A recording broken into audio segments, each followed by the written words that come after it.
The young man shouted at the young lady that everything happened because of her and that she was also to blame for Melissa's death. The young lady froze in shock. She didn't understand what he was talking about. She came closer to her enraged husband and asked what he was talking about. She froze in shock and asked him if Melissa was dead. The young man shouted furiously that Melissa's husband, the Marquis, was to blame for her death. He shouted that the Marquis had not only destroyed the Roubier family through treason, but had also killed his own wife. The young lady froze in shock. She didn't expect to hear something like that. She fell to the ground because she didn't believe her husband's words. She knew that Mayor Case wasn't that cruel. The man looked at his wife closely and called her. He looked at her and said that Melissa had taken her place. He looked intently at his wife and said that it was all because of her, since she had refused to marry the Marquis. The young lady was shocked by what she heard. She screamed and called her husband. She looked at her husband with tears in her eyes, as she had always loved only him. She wanted to be only his wife, so she refused marriage to the Marquis. He looked closely at his wife and said that it had to be her. He grabbed her angrily and shouted that she was out of place now. He didn't understand why everything turned out this way. He shouted at his wife and asked her why she was in front of him and not Melissa. The young lady, with tears in her eyes, asked her husband to stop. A moment later, servants arrived and pulled Thériault away from the young lady. Goyo looked at her husband, wondering if he would have wanted her to die instead of Melissa. Melissa was her half-sister, the daughter of her stepmother from her father's second marriage. Even before her marriage to her husband, she knew that he was not indifferent to her. She hoped in her heart that these were just fleeting feelings that would disappear with time. She was in shock, and if she had known that this would happen, she would not have married him. The young lady blamed herself for her sister's death. The maid brought wine to the young lady in the bath. She thanked the maid and also asked where her husband was. The maid said that his lordship had returned to work, so he would be back late. Goyo sighed heavily and said that she understood. She told the maid to leave and also not to let anyone into the room without permission. The young lady in turn understood perfectly well that her husband already had another woman, and she looked very much like Melissa. Goyo knew perfectly well that his new lover would console him so that she could leave without regrets. She drank the poison and slowly passed away into another world. Unfortunately, with tears on her face, she said goodbye to her husband as he very much wanted her to die. The maid looked at the young lady and told her to wake up already. Goyo Z was frozen in shock. She didn't understand where she was and wondered if she was dead. She looked at the maid and asked what she was doing here. The young lady froze in shock as she realized that this was her room. She was confused and did not understand what was happening. A moment later, the man entered her room and asked if she was awake yet. The young lady froze in shock as she could not believe what she was seeing. She looked closely at her father and called out to him in surprise. She was in shock and didn't understand what was happening, as she knew that her father had died long ago. The young lady sat quietly sipping tea. A few days after her return, she did not understand what had happened. She woke up in time. She was never 22 years old before the destruction of Roubier, before her marriage to Thériault. She woke up before Melissa's marriage to Betelgeuse. She knew that if she really did go back in time, she would do things completely differently this time. The young man looked at her intently and thanked her for accepting his proposal. She said with a smile that there was no need to thank her, as it was an honor for her. She looked intently at the young man who had destroyed her family and would also kill her if she married him. She knew there was no room for hope, and since death awaited her anyway, she wanted to jump into the center of events. She wanted to try to live her life a little better than her last one, until the day of her death at the hands of the Marquis came. Goyo told Thériault that he seemed to think they would remain friends after the engagement was called off. Goyo looked at him intently and said that she was no longer his fiancée nor his lover. Goyo said that she was not his friend either. Thériault froze in shock. He did not expect this. Goyo calmly said that he was now Melissa's fiancé. She told him to behave appropriately, at least for Melissa's sake. The young man froze in shock, not knowing what to say, as such news was a shock to him. Goyo did, after returning, was break off her engagement to Thériault. Goyo was surprised, as she had broken off relations with him so easily. Such a small thing had brought her a lot of suffering. She looked at him intently and said that she really hoped that he would not come to her again for personal reasons. The young man looked at her in surprise and asked what she was talking about. He looked at her with fury and asked if it was true that she had agreed to the Marquis's proposal. He asked the young lady if the Marquise had forced her to. She sighed heavily and said that it had nothing to do with the Marquise. He asked what the problem was then, because he knew that this was not what she had dreamed of. He shouted that one could not find happiness in a marriage of convenience. He said angrily that she had always wanted a loving family. She said he knew this, but still wanted her sister. She said that their relationship was over and asked him to stay out of her sight. He shouted at her that she must think it over again, because she must understand what a political marriage means without love. He shouted that he didn't want her to go through this. Goyo S. said that love was not her priority. She said that she was not getting any younger and that she had better hurry up and get married quickly. She said that no one would give her love. She looked at him intently and said that he did not need to worry, because even if she had 100 lives, she would not marry him. He looked at her intently and said that he understood everything and also told her to marry him, and he would break off the engagement with Melissa. A moment later, the Marquis entered and said with a grin that he had found himself in an awkward situation. The young lady was shocked, as she did not expect to see the Marquis. Thériault asked the Marquis angrily how he dared to enter the room. The Marquis looked at the young man and said that he had come to visit his fiancée. He asked if permission was really necessary for such a thing. Goyo said she was a little surprised that the Marquis came without warning. The Marquis said he was surprised that he needed the former's permission to meet with her. Thériault was furious. He looked at the Marquis and in a fit of anger shouted at him. The Marquis looked at the young man with a grin and said that he had a lot to discuss with his bride. He used magic and directed it at Thériault. Thériault was furious and did not understand why the Marquis came to the lady. He screamed, but the Marquis did not give up. A moment later, the Marquis used his magic and sent the young man off to get his bearings. The young lady froze in shock as the young man disappeared. She looked at the Marquis and asked what he had done. Marquis said with a smile that he sent him to a picturesque place to cool off a bit, and since he was a very skilled knight, he would return back without any problems. She asked in surprise if it was really a teleport. She said that he was really good at magic. The Marquis said with a smile that it was just a simple spell. He came closer to her and said with a smile that she could call him by his first name. He said that she called her ex by his name, and this fact upset him. She timidly said that he was just her childhood friend. The Marquis asked her why she decided to break off the engagement. The lady said that Thériault liked her sister, and that is why she decided to break off the relationship. The Marquis sighed and said that the young man himself had broken the agreement. He did not understand why he interfered in her relationship after all. She said with a smile that she also didn't know what he was thinking, but it didn't matter. The Marquis looked at the young lady with a smile and said that she was speaking correctly. Goyo in turn looked intently at the Marquis as he gave her a radiant smile. The young man froze in shock. He did not understand where he was. He was furious because the Marquis sent him to an unknown place. A moment later, he heard an angry reek behind him. He turned around and froze in shock as he saw a large monster behind him. But after some time, he easily defeated him and sat down to look at a map of the area. Thériault was furious as he found himself in the Avalanche Mountains, a place that the royal family had declared forbidden, as the mountains were home to monsters. 3 weeks later, the young lady's wedding took place. She was marrying Beetlejuice. The madam came closer to the young lady and asked if she was ready, as the celebration was about to take place. The young lady was taken aback when she saw her mother and sister. She was surprised that her sister had also come. Madame said that the Marquis's influence was truly great, since the proposal was only 3 weeks old, and a magnificent wedding was already in preparation. Melissa looked closely at her sister and timidly congratulated her on her wedding. She smiled and wished her sister a happy and long marriage. Goyo thanked her sister for her congratulations and also said that her wedding would take place next year and she would hardly be able to attend. Melissa looked at her sister intently and said that she had a lot of things to do in the future, so there would be no time to celebrate. Melissa looked at her sister and asked if there was still no news from Sir Thériault. The young lady stood there in bewilderment.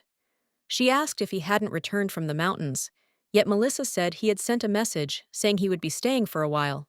Goyo sighed heavily and said that he had not contacted her. Melissa sighed heavily and said that it was very dangerous in the mountains. She looked at her sister intently and asked why he decided to train in a place like this. Goyo sighed and said that she didn't know. Sometime later, the solemn wedding ceremony took place. The priest looked closely at the young people and asked if the bride swears eternal love for the groom. The young lady glanced sideways at the young marquise, knowing what awaited her next. A moment later, she looked at him and said that she swears, and the marquise looked at her with a smile. After a while, he hugged her tenderly and kissed her hard. The young lady stood on the deck of the ship and looked into the distance, thinking about what had happened. A moment later, the marquis approached her and looked at her with a smile while he wrapped her in his jacket. She looked at him intently and said with surprise that he was very caring. He said with a smile that it could not be otherwise since she was his wife. The young lady froze in place after hearing him say that she was his wife. He looked at her with a smile and said that she was now Madame Goyo Betelgeuse. Goyo sighed heavily and said with a smile that she was not yet used to it. She thought for a moment, because she knew that in her past life, her husband had never been Alta. It seemed to her that he didn't consider her his wife, and simply called her Goyo Rubiette. The marquis looked at her intently and asked with a smile why she did not become a duchess. The young lady froze in place. She did not know what to answer. She said that this did not suit her, since she was not very good at small talk. He looked at her closely and asked what she dreamed of. She smiled and said that she would like to have a loving family. Goyo said that she saw her parents' marriage, in which there was not a drop of happiness, and she dreamed of marrying her beloved. She said that she would like to start a family with him and have children, and also have a normal life with him. She looked sideways at her husband with a smile and asked if her dream was really boring. He looked at her intently and said that was not true at all. He said that he understood her perfectly and knew how difficult it was for people in their position to find such a thing. She said that was true. That was why she gave in. She said that she no longer had a dream, but her heart was calmer. She looked at her husband and asked what he dreamed about. He looked at her intently and said that he dreamed of power. The young lady froze in shock. He said that he dreams of absolute power, so that no one would become an obstacle to him, and this goal is more important to him than 1,000 lives. Goyo, in turn, froze in place without saying a word. But a moment later, he looked at her with a smile and said that he was joking, since now he just wanted to enjoy his family life. She looked at him sideways and said with a grin that his dream would soon come true. Ansi Betelgeuse destroyed the Roubier family, one of the two ducal families. Being the illegitimate son of the previous emperor, he received the title of Archduke. He was quite capable and experienced, and no one even dared to mention that he was only an illegitimate child. She believed that nothing would change, and by the time his dream came true, she would already be dead. He looked at her intently and asked if their honeymoon was going to be a good one. She looked intently at her husband, who smiled back at her, but said nothing to him. He said with a smile that even if he did not give her love, he would cherish her as much as possible. She looked at him intently and said with a smile that she should believe him. He slowly approached her to kiss her. The young lady said that she believed that he would not give her love. They merged in a passionate kiss. She hoped that he would not love her, since she no longer wanted to trust something so unreliable. People froze in shock as they looked at the young knight as he was in a tattered state. The women looked intently at the young man. They did not understand what had happened to him. They wondered if he had fallen into a ditch. They couldn't understand how anyone could walk around looking like that. The lady took her son away from the man because he smelled very bad. Theriot came to the Roubiet estate. He was very angry. He ran up to the young man and hastily asked who he was and how he dared to enter their presence looking like that. He looked at the knight intently and said with fury that he had conveyed that Theriot Alta is back. The Marquis looked closely at his assistant from his seat, wondering if Theriot had already returned. Xrs told the gentleman that he had heard that he had returned. The Marquis sighed as the young man returned, and sooner than he expected, he said he should have thrown it away. The Marquis looked intently at his assistant and told him not to let his wife know about this. He looked closely at the gentleman and said that he seemed to care very much about his wife. The Marquis said that the young lady was now his wife and the mistress of this estate. He looked intently at his subordinate and told him not to dare to say more, just that the young man asked for forgiveness. Xer looked at the gentleman and said that perhaps his words would sound inappropriate.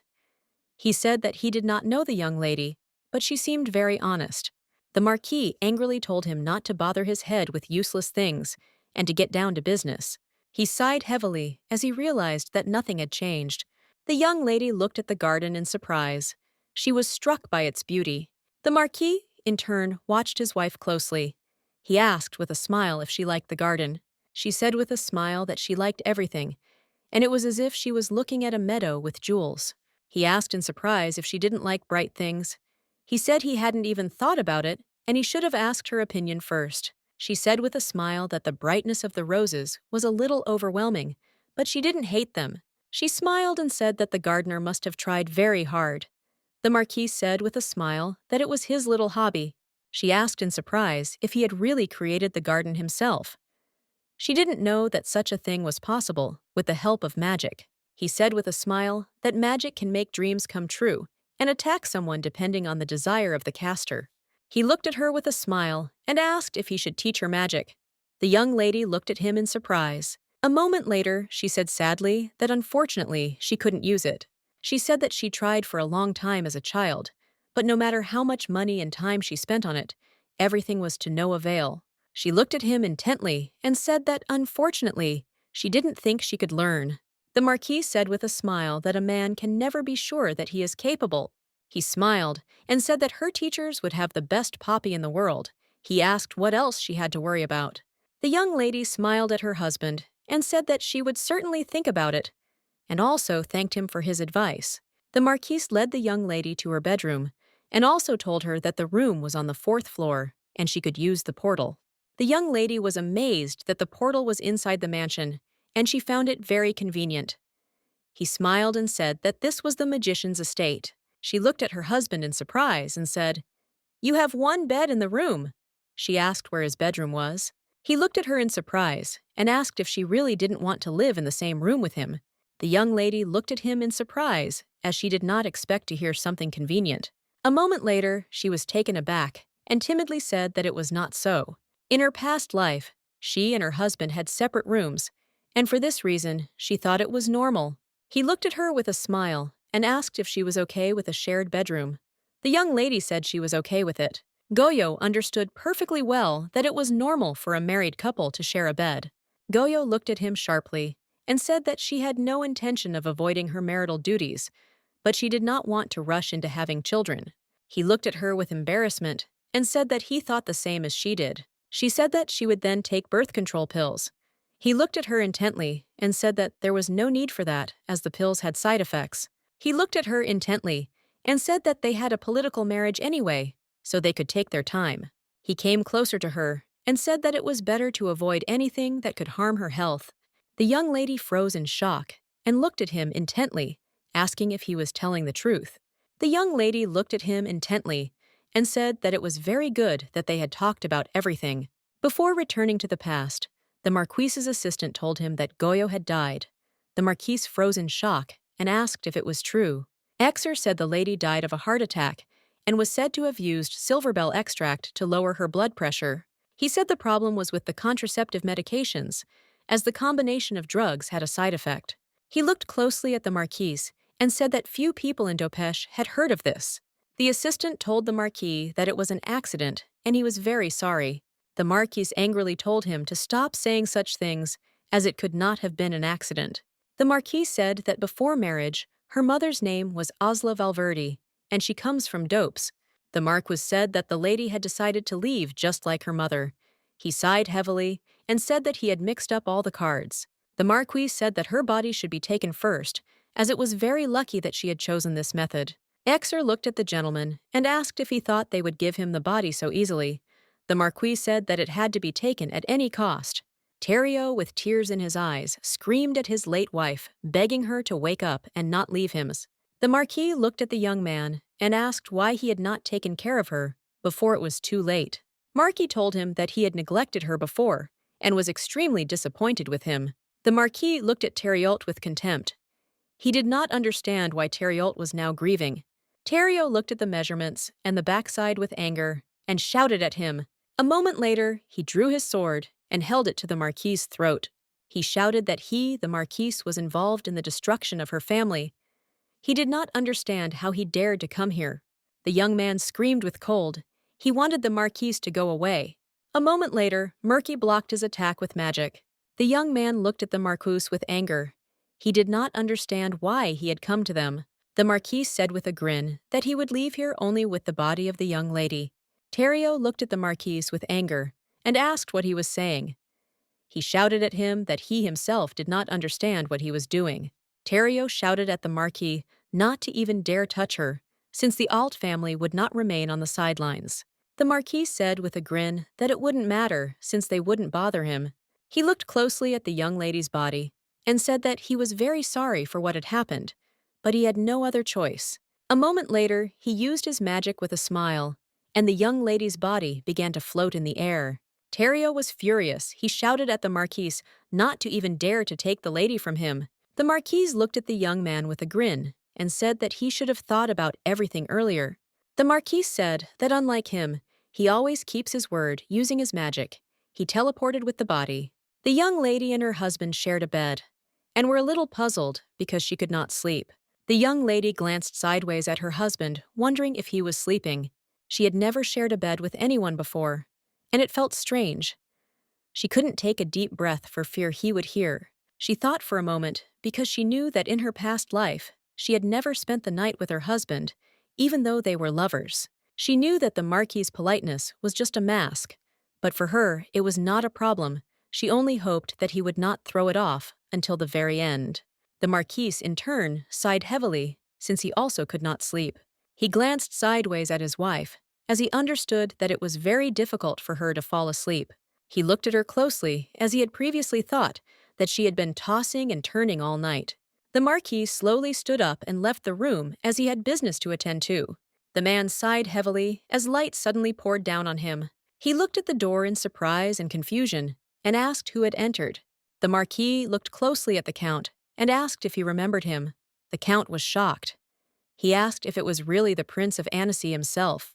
Annecy moved closer to the Count and said with a grin that it must be difficult for him to call an illegitimate child a prince. He looked at the Count and said with a grin that he would now introduce himself again. He said with a grin that his name was Annecy Betelgeuse. The Count was shocked and asked him if he was really the Marquis of Annecy Betelgeuse. The Marquis looked closely at the bed and said with a grin that everything was correct. He said that being a simple man from birth, but he tried to gain favor. He quickly gained fame and received the title of Marquis. He looked at the Count with a grin and said that he had become what he was now. The Count shouted that this was simply absurd since the prince had sold him into slavery. The Marquis said that everything was correct, and the name of the person who bought it was Valverde. The Count was in shock and shouted that this simply couldn't be. The Marquis looked at the Count with a grin and said that he had probably already heard about them. The Marquis said that he is the head of the family, can control the whole world with 3 fingers, and holds a share of the underground capital in his hands. The Marquis glanced sideways at his assistant and said, "Sir, his representative." The Count was surprised and puzzled, as he did not know that Valverde was involved in the matter. The Marquis looked intently at the Count and asked if he understood the situation he was in. The Count shouted that he knew nothing. Looking at the Marquis, he said that Rubiet was to blame for everything. The Marquis looked at the Count with a grin and asked if he was really saying now that he knew nothing. The Marquis asked, from whom then did the Empress receive the information about the illegitimate child? Was it also from the Rubies?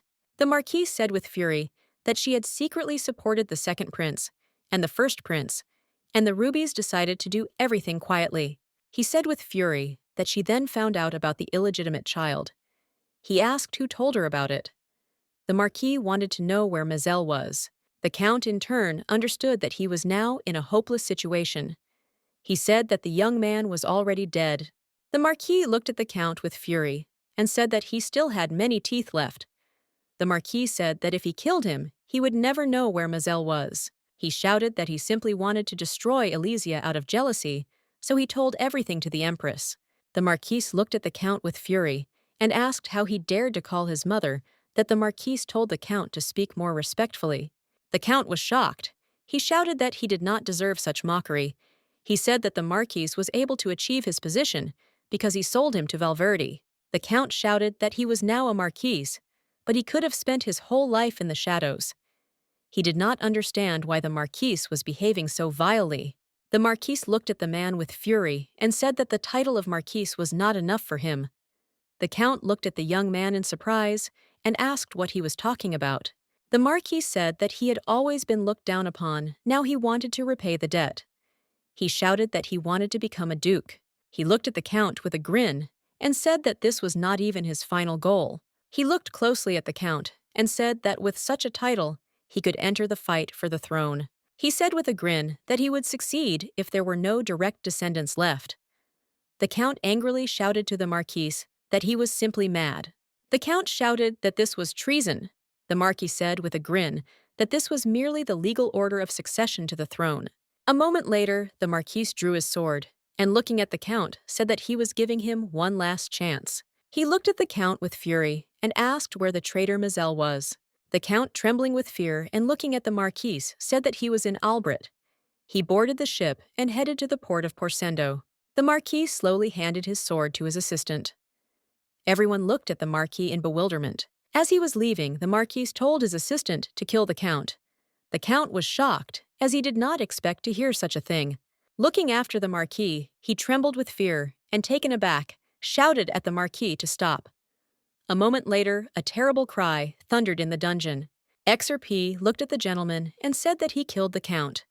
He thought that the gentleman would do it himself. The Marquis sighed heavily and said that he couldn't stand the smell of blood. He glanced sideways at his assistant and said that his wife had a keen charm. The young man looked at his master intently and asked in bewilderment if he was really going to take the throne. Market said that he was not sure yet. He said that all his life he had only tried to be better than everyone else, in the hope that it would fill his heart at least a little. The Marquis said that no one in this empire would share his opinion, and whether he became an emperor or even a tyrant, he would be overthrown in any case. Xrp looked at the gentleman and called him. The Marquis said that he was not destined to find happiness, and nothing would change if he became the ruler. The Marquis said that he was not going to do anything otherwise. No one would even notice that he existed. He said he had no other choice, only his promise to Chloe, which he was holding on to. He looked closely at his assistant and asked about the information about Terrio Alta. The aide said the ducal title originally belonged to his mother, but after her death, the title passed to her husband. The assistant said that the young man had led a quiet life. The Marquis froze as he saw interesting information. The assistant said that Terrio had a younger brother who was now 18 years old and was also talented, so he could become the heir. Xer asked the gentleman if he was really going to remove the head of the Alter family. The Marquis said he was thinking about it. He knew that a change of heir would help him in his plan. The Marquis looked at the information about his family in surprise and noticed a photograph of Terrio's mother. He looked at her closely, as she looked very much like his wife. A moment later, he sighed heavily and said that his wife was 100 times more beautiful. For a moment he thought, as he now understood why the young man was so attached to his wife.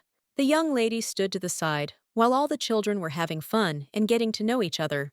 A moment later, she was taken aback and turned around as she heard someone calling her. She froze in surprise as she saw her friend. He asked her for forgiveness with a smile for being late. She looked at him intently and asked if her outfit didn't look very strange, since he was the one who chose this outfit.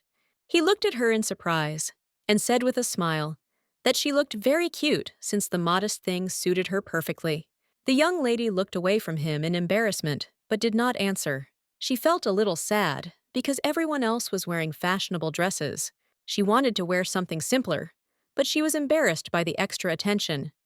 He looked at her and said with a smile that his mother also liked such outfits. He said that his family was knightly, so he hated fancy clothes.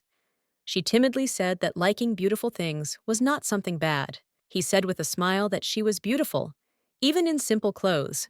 She asked shyly if it was true. Terrio Yu smiled and said that it was. He looked at her intently and asked with a smile if she could promise him something. Terrio X wanted her to promise him that she would only wear such things in the future. He looked at her intently and said that she did not need to wear fancy dresses, as such outfits suited her better. The young lady froze in shock. She didn't hate luxury, she just didn't want unnecessary attention. She froze, not knowing what to answer. He looked closely at the young lady and said that she was already beautiful. He gave her a beaming smile and asked if they had come to an agreement. A moment later, the young lady changed into the Lyceum and, sighing heavily, said that she promised.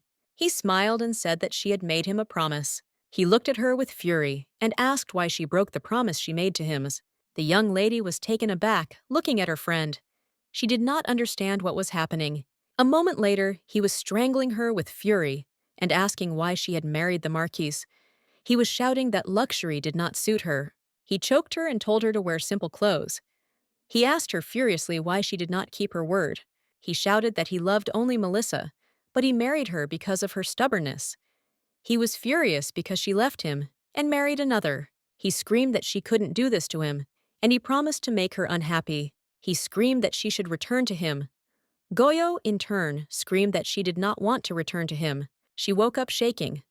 I sighed heavily because she had a nightmare. A moment later, she came to her senses as she realized that it was just a dream. The Marquis looked at his wife in surprise and asked if she had woken up. The young lady looked at her husband in surprise.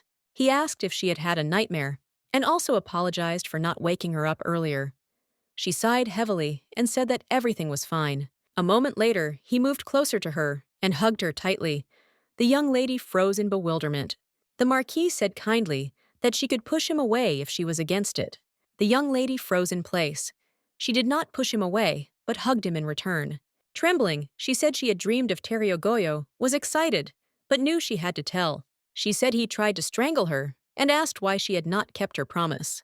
The young lady said in a frightened voice that everything looked very natural, and she was frightened. The Marquis was furious and said that the same thing would have to be done to him when they met. The young lady said in surprise that it was just a nightmare. He looked at her closely and said that she was in pain. The Marquis said that the guy had committed a crime. The young lady looked at him in surprise and asked if he was joking. A moment later, the Marquis brought her hot tea to calm her down. She looked at him in surprise and thanked him. Milady sighed heavily, as she now felt much better. She wondered if it was all thanks to her husband. A moment later, the young lady called her husband Goyo, glanced out the window, and asked him not to destroy the rose garden. He froze in surprise, as he did not understand why she suddenly started talking about this. He looked hard at his wife and said that he thought she didn't like the garden. She looked at her husband with a smile and said that she would try to love them. She said that Terrio said that modest things suited her, so she refused anything fancy. Goyo said that she could also like pretentious things. She sighed heavily and said that she avoided such things because she was not used to it. Ansi looked at his wife intently and said that she shouldn't listen to that guy. For a moment, the young lady froze as she remembered her promise. She wondered what was the point of keeping her word if he hadn't kept it first. She ran away from him. The young lady, in turn, understood perfectly well that her ex-husband would be very angry after this incident. Melissa looked at Terrio with a smile and asked if he had already returned. She said that they had not seen each other for a long time. He looked at her in surprise and asked if it had really been that long. She smiled and said that it was. The young man looked closely at the young lady, as her dress was similar to his sister's. It was the first time he had seen her in such an outfit. He knew that this outfit suited him the most. The young lady looked at him and called out. She asked why he came. She was wondering if he really wanted to see her sister. He sighed heavily and said that it was not so, and he could no longer think about the fate of a man who, out of stupidity, married someone he had not known for even a month. He looked at the young lady intently and said that he would like to call off their engagement. She froze in shock as she did not expect to hear such a thing. She looked at him in surprise and asked what he was talking about. He sighed heavily and said that his head had been in a mess lately. Looking at the young lady, he said that he had a feeling that he needed to train more. She froze, not knowing what to answer. A moment later, she looked at him and said that she understood him. She looked at him with a smile and said that it wasn't urgent anyway. He looked at her sideways and said that everything was correct and that he was a little busy today, so he should leave already. The young lady looked at him intently, but a moment later she rushed towards him and asked him to wait. She said her mother would be back soon and asked if he would like to meet her before leaving. Terrio looked at the young lady with a puzzled expression, but a moment later he said he had urgent business and asked for forgiveness. He slowly walked closer to her and kissed her on the cheek. The lady was shocked but did not answer. A moment later, he said that it was time for him to go and left. She froze in place, looking after him. She was furious because she knew she wouldn't have even looked at this trash if it hadn't been from the Alte family. She wiped her cheek in a hurry. A moment later, she turned around as she heard someone calling her. She looked in surprise at her mother, who had just arrived at the estate. The lady looked at her daughter with fury and said that they needed to talk. Looking at her daughter, she asked if she could come in to see her for a while. The young lady sighed heavily and said that she was already on her way.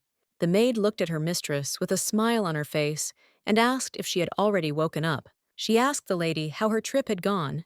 The young lady smiled and said that everything went well, and also asked the maid if she had transferred to them. The maid smiled and said that everything was fine, and that she had been promised double her salary. A moment later, she was taken aback because she had let it slip. The young lady smiled and said that was very good. She asked the lady if she would like to have breakfast in the garden, as the gentleman had asked about it. The young lady looked at the maid in surprise. The maid said with a smile that she heard that they had prepared something simple. The young lady wondered for a moment whether the flowers would be too fragrant, but the maid said with a smile that it was just beautiful weather outside. Looking at Goyo, she asked how about Togo to admire the beautiful view. The young lady in turn knew that she had decided to try all the exquisite things she wanted to do as her husband told her. She looked at the maid with a smile and said that they could go into the garden right away. The young lady stood frozen in place after she entered the garden. She looked closely at her husband and said that she thought there would be a strong scent of flowers, but she did not smell anything.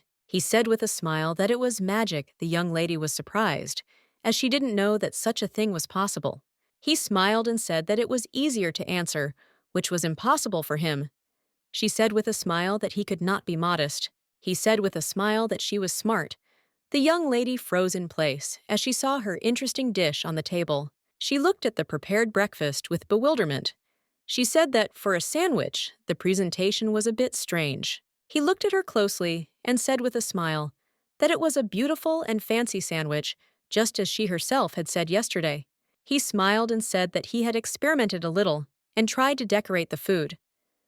She looked at him in surprise and asked if this was really his work. The young lady froze in place, wondering if he had done this for her himself. A moment later, she plucked up her courage and decided to try the dish he had prepared for her. The young lady froze in place because the sandwich was so delicious. She was amazed because he cooked very well. He smiled and said that the sandwich was made by the chef, but he just decorated it. The young lady smiled and said that she understood everything and now took her words back. For some time they sat quietly in the garden and enjoyed the beautiful view. The Marquis looked closely at his wife and called her. He asked, looking at his wife, how about learning magic? She said that unfortunately, she lacks confidence as there is nothing she is good at. She didn't know if she could do it. He looked at her in surprise, but then said with a smile that if it was interesting, then she should challenge it. He looked at her intently and said with a smile that she could do whatever she wanted. The young lady looked at him in surprise. A moment later, she smiled and said that they could visit then. He asked if she wanted to try it now. The young lady was surprised, as she didn't expect it to happen so quickly. He looked at his wife with a smile and said that she just had to listen to him carefully. The rest looked at her and said that first, he would like to tell a short digression. He said that each person has his own attribute, and the attribute in turn is based on talent. He began to describe everything to her in detail. He asked if she understood him. The young lady in turn froze for a moment. But a moment later, taken aback, she said that her confidence had disappeared. She asked if it was still possible to refuse. He with a smile apologized and said that he had made everything difficult on purpose, since she was very sweet when she was confused. She looked at her in surprise and asked what he was talking about. She wondered if he was making fun of her again. He looked at her intently and said with a smile that everything was being explained to her more simply now. He smiled and said that besides talent, something else is needed since the trick is to transform the image into form. He looked at her closely and said that he would show her another way, since it was more like creating a template that transforms the formula. He smiled and said that this is often called fortitude. The young lady looked at him in surprise and asked what he was talking about. The Marquis looked at his wife with a smile and said that she was not difficult to control, and if there was even a little imagination that she could cope with it with ease. He said that certain emotions were needed to release her. Goyo looked at him in surprise and asked if emotions were really necessary. The Marquis looked closely at his wife and said that it was so. He said that, unfortunately, the necessary, strong, negative emotions, since this is much more difficult for happy people. He handed her a certain object. A moment later, the Marquis looked closely at his wife and said with a smile that she could try it once. The young lady slowly touched the artifact, and a light illuminated her. A moment later, she noticed that the hand on the clock began to spin chaotically. She looked at her husband in surprise and asked if he thought she could do it. The Marquis looked away into the distance and remained silent for a while. A moment later, he looked at her with a keen gaze and said that, unfortunately, everyone had their own problems. She thought for a moment as she remembered her problems. He looked closely at the young lady and said that she was showing a strong reaction to the mana, and that this was a very good sign. He smiled and said that he would now add a little of his magic to the artifact.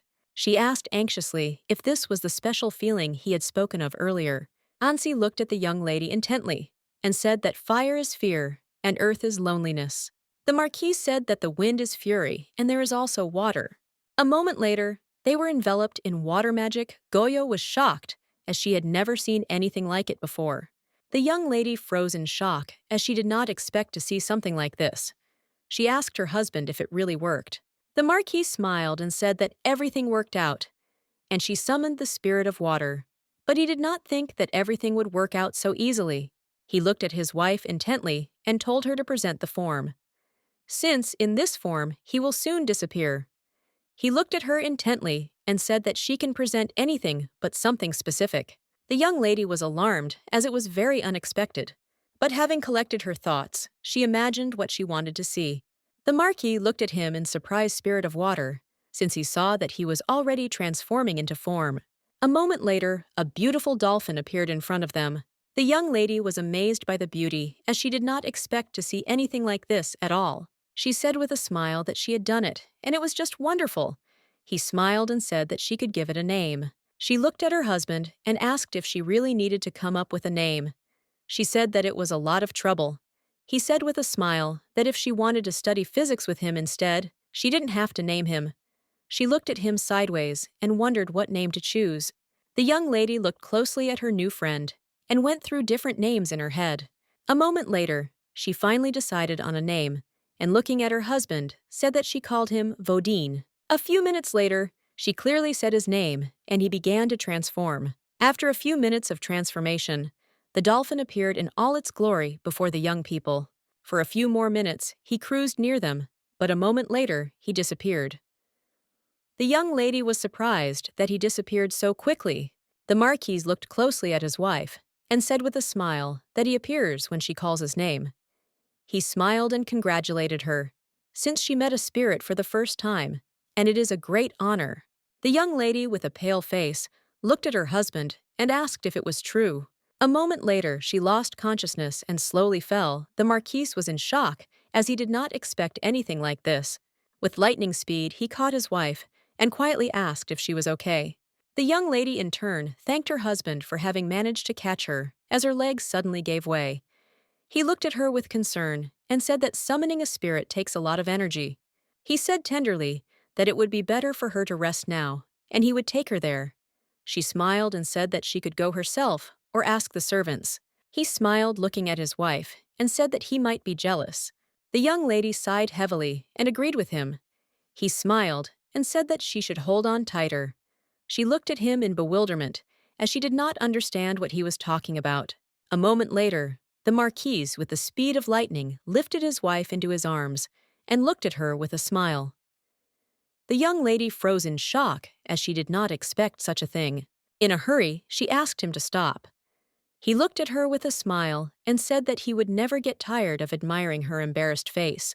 She called her husband in bewilderment and said that he had strange hobbies. She asked if it was all because of his character, and no one had wanted to date him before. He smiled, looking at his wife, and said that it could be so. He looked at her intently, as he knew that summoning a spirit required a certain clear emotion. He was a little puzzled because he knew that fire meant fear, earth meant loneliness, and wind meant rage. He was puzzled and alarmed as he realized that his wife was overcome with despair. The Marquis sat and amused himself in his study by playing cards. A moment later, he felt the assistant's gaze on him and asked what had happened. Caleb looked at the gentleman intently and said that his wife's birthday was in January. Caleb said that unfortunately, the gentleman had not yet disposed of the gift. He looked intently at the gentleman and asked if he had forgotten about his wife's birthday. A moment later, the Marquis's house of cards collapsed to the ground. The assistant froze in shock and, trembling, looked at the gentleman. The Marquis looked at his assistant with fury and said that he had not even offered any options. The assistant asked the gentleman if he had told his wife about his birthday. The Marquis said that his wife had no need to worry about it at all. He said that others still sent him a lot of gifts. The assistant looked at the gentleman intently and said that that was not the problem. The Marquis, in turn, sighed heavily, but did not answer. A moment later, looking at his assistant, he asked what his opinion of him and his relationship with Goyo was. Caleb thought for a moment, and looking at the gentleman, said that he was sentimental. A moment later, he said that the gentleman was even a little crazy. The Marquis laughed. The Marquis could barely contain his rage. He looked intently at his assistant and asked if he had really lost his mind. The young man puzzledly asked his master to remove the fierce grin from his face. A moment later, Caleb collected his thoughts and decided to talk to the gentleman seriously. He looked at the Marquis intently and said that he meant that he was a man who was madly in love with his wife. The Marquis was surprised, as he did not expect to hear such a thing. He asked his assistant if he was really a loving man. Caleb looked intently at the gentleman and said that the wedding had already taken place, and he no longer needed to pretend. Caleb asked the master what the mistress would think if he continued to take care of her like this. He said that it might make her feel special. He asked the master to stop pretending. The Marquis looked at his assistant with a grin and asked if he was really saying this to make him calmer. The Marquis was puzzled and wondered what would happen if he suddenly changed his attitude towards her. He was interested in how she would react to such a thing. He understood that she would definitely be surprised, but only at first. He knew that then she would close her heart and would constantly perform the duties of a marquise. He knew that their relationship would never be the same as it was now. He understood perfectly well that later on, a dull married life would follow, and they will only say hello and goodbye. Unfortunately, he did not like all of this. He understood perfectly well that then she would no longer call him by name and would hide her smile far from him.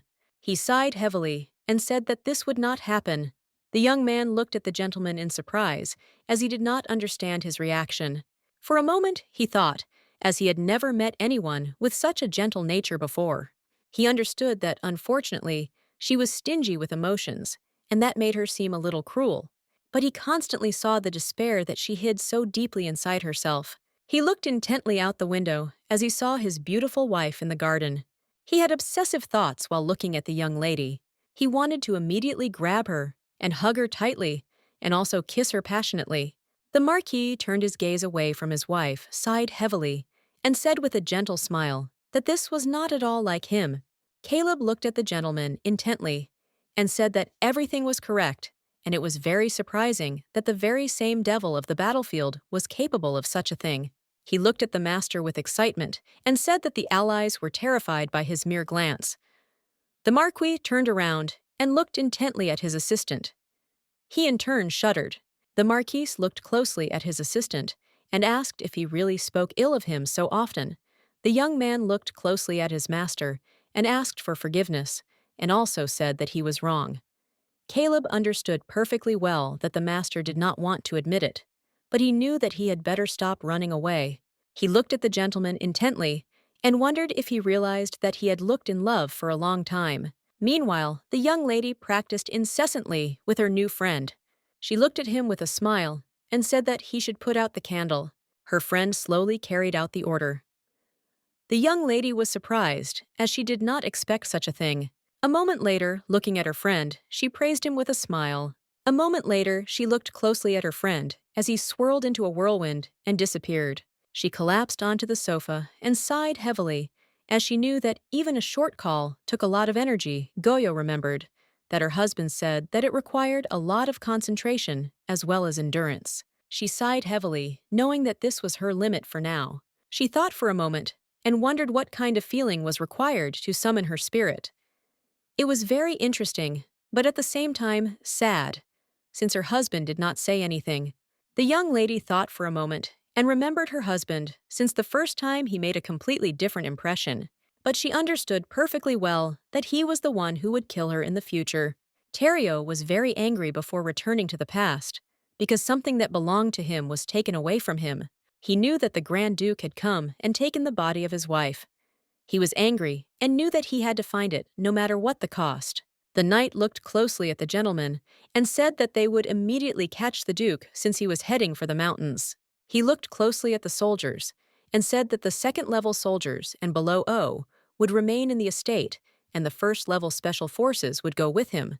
The knights obediently carried out the master's order. Terrio was furious and knew full well that he would immediately return his family member. Meanwhile, the Grand Duke was casting a spell next to the body of the young lady. He was focused on the spell, and everything was going as he wanted. The assistant looked intently at the gentleman, but he did not say anything to him, as he knew that it was pointless. Looking at the gentleman, he said that it was simply impossible. He told the gentleman to think about it again, since there was no way to go back to the past. Ansy looked at his assistant and said that this is what he promised Chloe. He told his assistant to give his wife tried to stop him. The young man cried out to his master that the promise had been made in jest, and the young lady's mother was only a distant relative of Chloe. Exer K cried out, "My God!" Why they had never even met. He did not understand how this promise could concern the one with whom they were simply the same blood. Ansy looked intently at his assistant and called him. He looked at the assistant with fury and said that if he did not understand how the young lady was connected with the promise, then he should simply remain silent. Exer was furious because he understood that he would not be able to convince his masters. He shouted that it was too great a sacrifice, but the young master did not hear him. Caleb in turn froze in place, listening to their dialogue. Caleb looked at Exer intently, as he knew that he did not understand the young master at all. Caleb approached the master and asked if his promise stated that, if she chose her own path, he should not interfere with it. The young gentleman looked at the assistant in surprise and asked what he was doing here. Caleb sighed heavily and said that he did not come to stop him, since he would not listen to him anyway. Caleb said, looking at the gentleman, that Terrio Yu had already begun to act. Ansy said with a grin that it seemed like he wasn't such a fool after all. Caleb glared at the gentleman and said it wouldn't be a problem if he turned back time, but it would have been a mistake not to cover his tracks. Exer! The man looked at the young men. He shouted that it was simply impossible. The assistant shouted to his master that if he turned back time, the soul would simply break into pieces. Caleb said that they did not know, and that nothing like that would definitely happen to the young master's soul. A moment later, he said that it could happen, but only a little. Exer looked at the gentleman with fury. He was agitated and shouted that now was not the time to joke. He asked the young gentleman not to rush into such a decision. He asked the gentleman if he really wanted to give up everything he had achieved over the past 10 years. The Grand Duke said with a grin that at first he was angry about the failures, but now he knows that starting over is not so bad. The young man was shocked by such a statement. He did not expect to hear something like this from his master. The Grand Duke looked closely at his assistant and said that he knew that he was loyal to Chloe, because she had saved him from slavery, and that was certainly the reason why he was helping his successor. Ansy looked intently at his assistant and said with a smile that he knew his loyalty was with him. Exer O turned his gaze away from the gentleman and sighed heavily, as he understood that he would not be able to convince him. Ansy said that even Chloe didn't know that their promise was a magical contract, which prevented him from letting Goyo V meet such a terrible end. Exer was shocked and didn't understand why it was necessary to make such a terrible contract.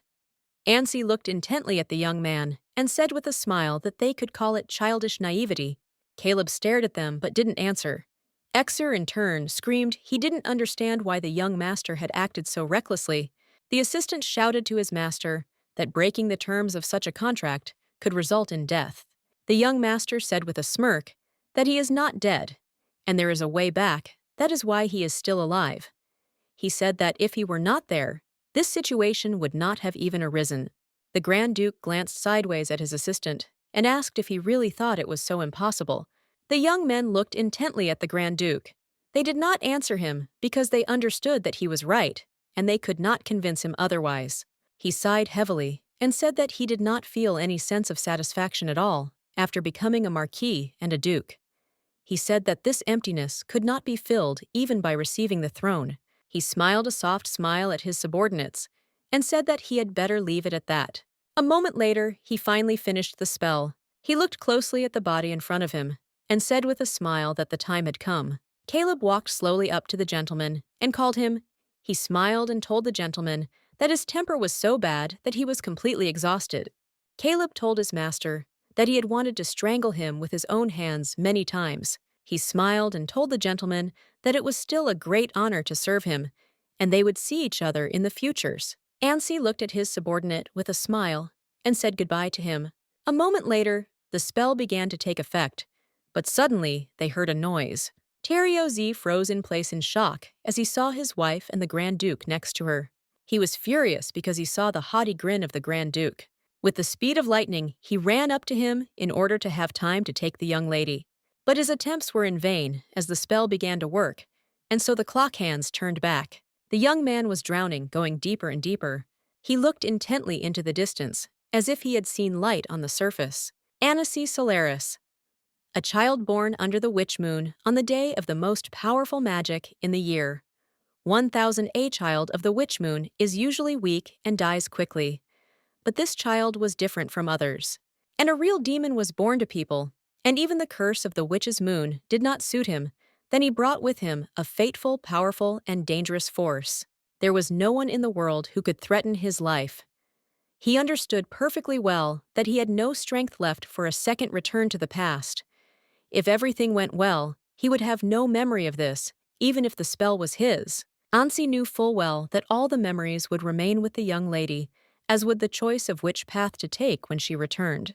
He looked closely at his wife and asked with a smile if the tea party she was talking about today was really happening. The young lady smiled and said that was correct.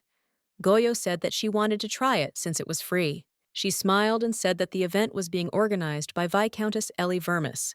Goyo said that the Vermis family is small, and they are neither aristocratic nor commoners. She sighed heavily and said that many invitations had arrived, but she didn't know where to go. He looked at her intently, but said nothing. A moment later, the Marquis said that she was right. The Marquis smiled and said that small gatherings were neither burdensome nor boring. Ansi looked at her intently and asked in surprise if she always dressed like that. The young lady was taken aback, not knowing what to answer, but a moment later, she said that it was exactly like that. She looked at him in surprise and asked if she looked strange. He laughed and said that she didn't. He looked at her closely and said with a smile that a little chic wouldn't hurt her after all. The young lady looked at her husband in surprise and asked what he was talking about. A moment later, he used his magic on his wife. A few minutes later, her dress was transformed into a very beautiful and elegant outfit. The young lady froze in shock as she did not expect such a thing from her husband. He slowly approached his wife and said with a smile that now it was only necessary to add the final touch. He used his magic on her, and a beautiful brooch appeared on her dress. Ansi said with a smile that she was still beautiful, but now stunningly so. He smiled a soft smile and said that her new outfit suited her very well. She looked at her husband in surprise and said that he was very talented, and also asked if he really liked this style. He looked at her intently and said with a smile that this style was still better than the previous one. The Marquis slowly offered his hand to his wife, and Goyo froze for a moment and was taken aback. He looked at her intently and said with a smile that he had business at the palace today and that he would take her to the Viscount since they were on the way. He smiled and said that they could show people how close they were and that this would be their first time going out together. The young lady sighed heavily and agreed with him. She said that it was still one of her duties as a marquise. The Marquis in turn looked intently at his wife, but did not answer. He did not expect this from her at all. He looked at her intently and said that it was not only because of that. The young lady looked at her husband in surprise and asked what he had said that she had not heard. He smiled and said that he didn't say anything, and also said that it was time for them to go. But in turn, he was a little upset. Sometime later, the young lady arrived at the Viscount's mansion. At the entrance, she was met by Elie Vermouse and Rante Fritil. Rante looked at the lady with a smirk and said that Lady Roubier could go inside. But a moment later, she asked with a smirk, should they really call her Lady Beetlejuice now? Goyo looked at the young ladies with disdain, but said nothing. A moment later, she said that she had no idea that she would meet Rante here. Lady said that she was here on business, and she also did not think that she would see Goyo. She also said that the marquise looked gorgeous. The young lady looked closely at the marquise and said with a smirk on her face that before her marriage, she dressed like a widow.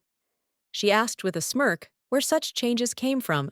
She mockingly asked the marquise if a rich man had really cheated on her like that. Goyo looked intently at the young ladies, but said nothing. Rante looked at the marquise with a disdainful smile and said that it was just a joke. She knew that her family never had to complain about finances.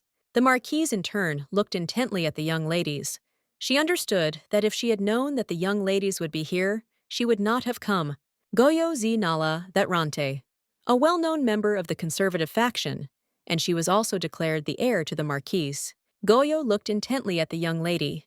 She did not understand why she was aiming at her. Goyo was well aware that she came from a ducal family, and wondered if the young lady despised her because of her lack of talent. A moment later, the young lady looked at the marquise and asked permission to accompany her. The marquise agreed with a smile. Emily Rayner, the rest, looked at the marquise and said with a smile that she was very glad to see the young lady in good health, as there had been some ridiculous rumors, and she had been very worried. The young lady looked at Amelia in bewilderment and asked what rumors they were talking about. Bella looked intently at the marquise and asked if she didn't know. They said that the marquise had never had relations with girls.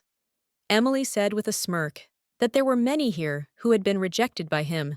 The young lady looked at the marquise intently and with a smirk said that everyone said that he was very close to his assistant Caleb. She said that she had previously heard that they always lived together and stayed close. The young ladies were shocked. They said that it was simply shameful. The marquise, in turn, looked intently at the young ladies and asked with fury if they really wanted to say that her husband preferred men. The young lady looked at the marquise with a smirk and said that they were only discussing rumors. She said that he would hardly have married if it were true. They said that the young lady herself chose the marquis from the goat, in this case Terrio, although he could have taken a lover. A moment later, the young ladies laughed. The marquise, in turn, drooped. It was unpleasant for her to hear such things.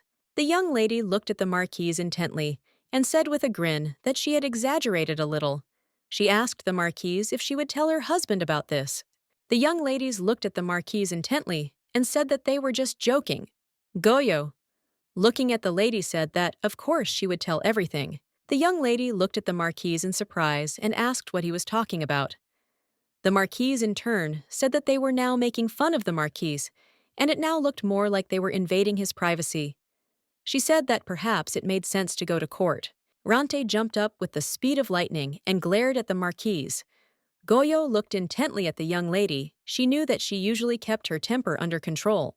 But now the young lady had crossed the line. Goyo wondered if it was all because he was of humble origin. The young lady looked at the marquise intently and said that she was only telling rumors. She was asking what the marquis was expecting if he had never even kissed the girl. The marquise looked at the young lady intently. She was furious.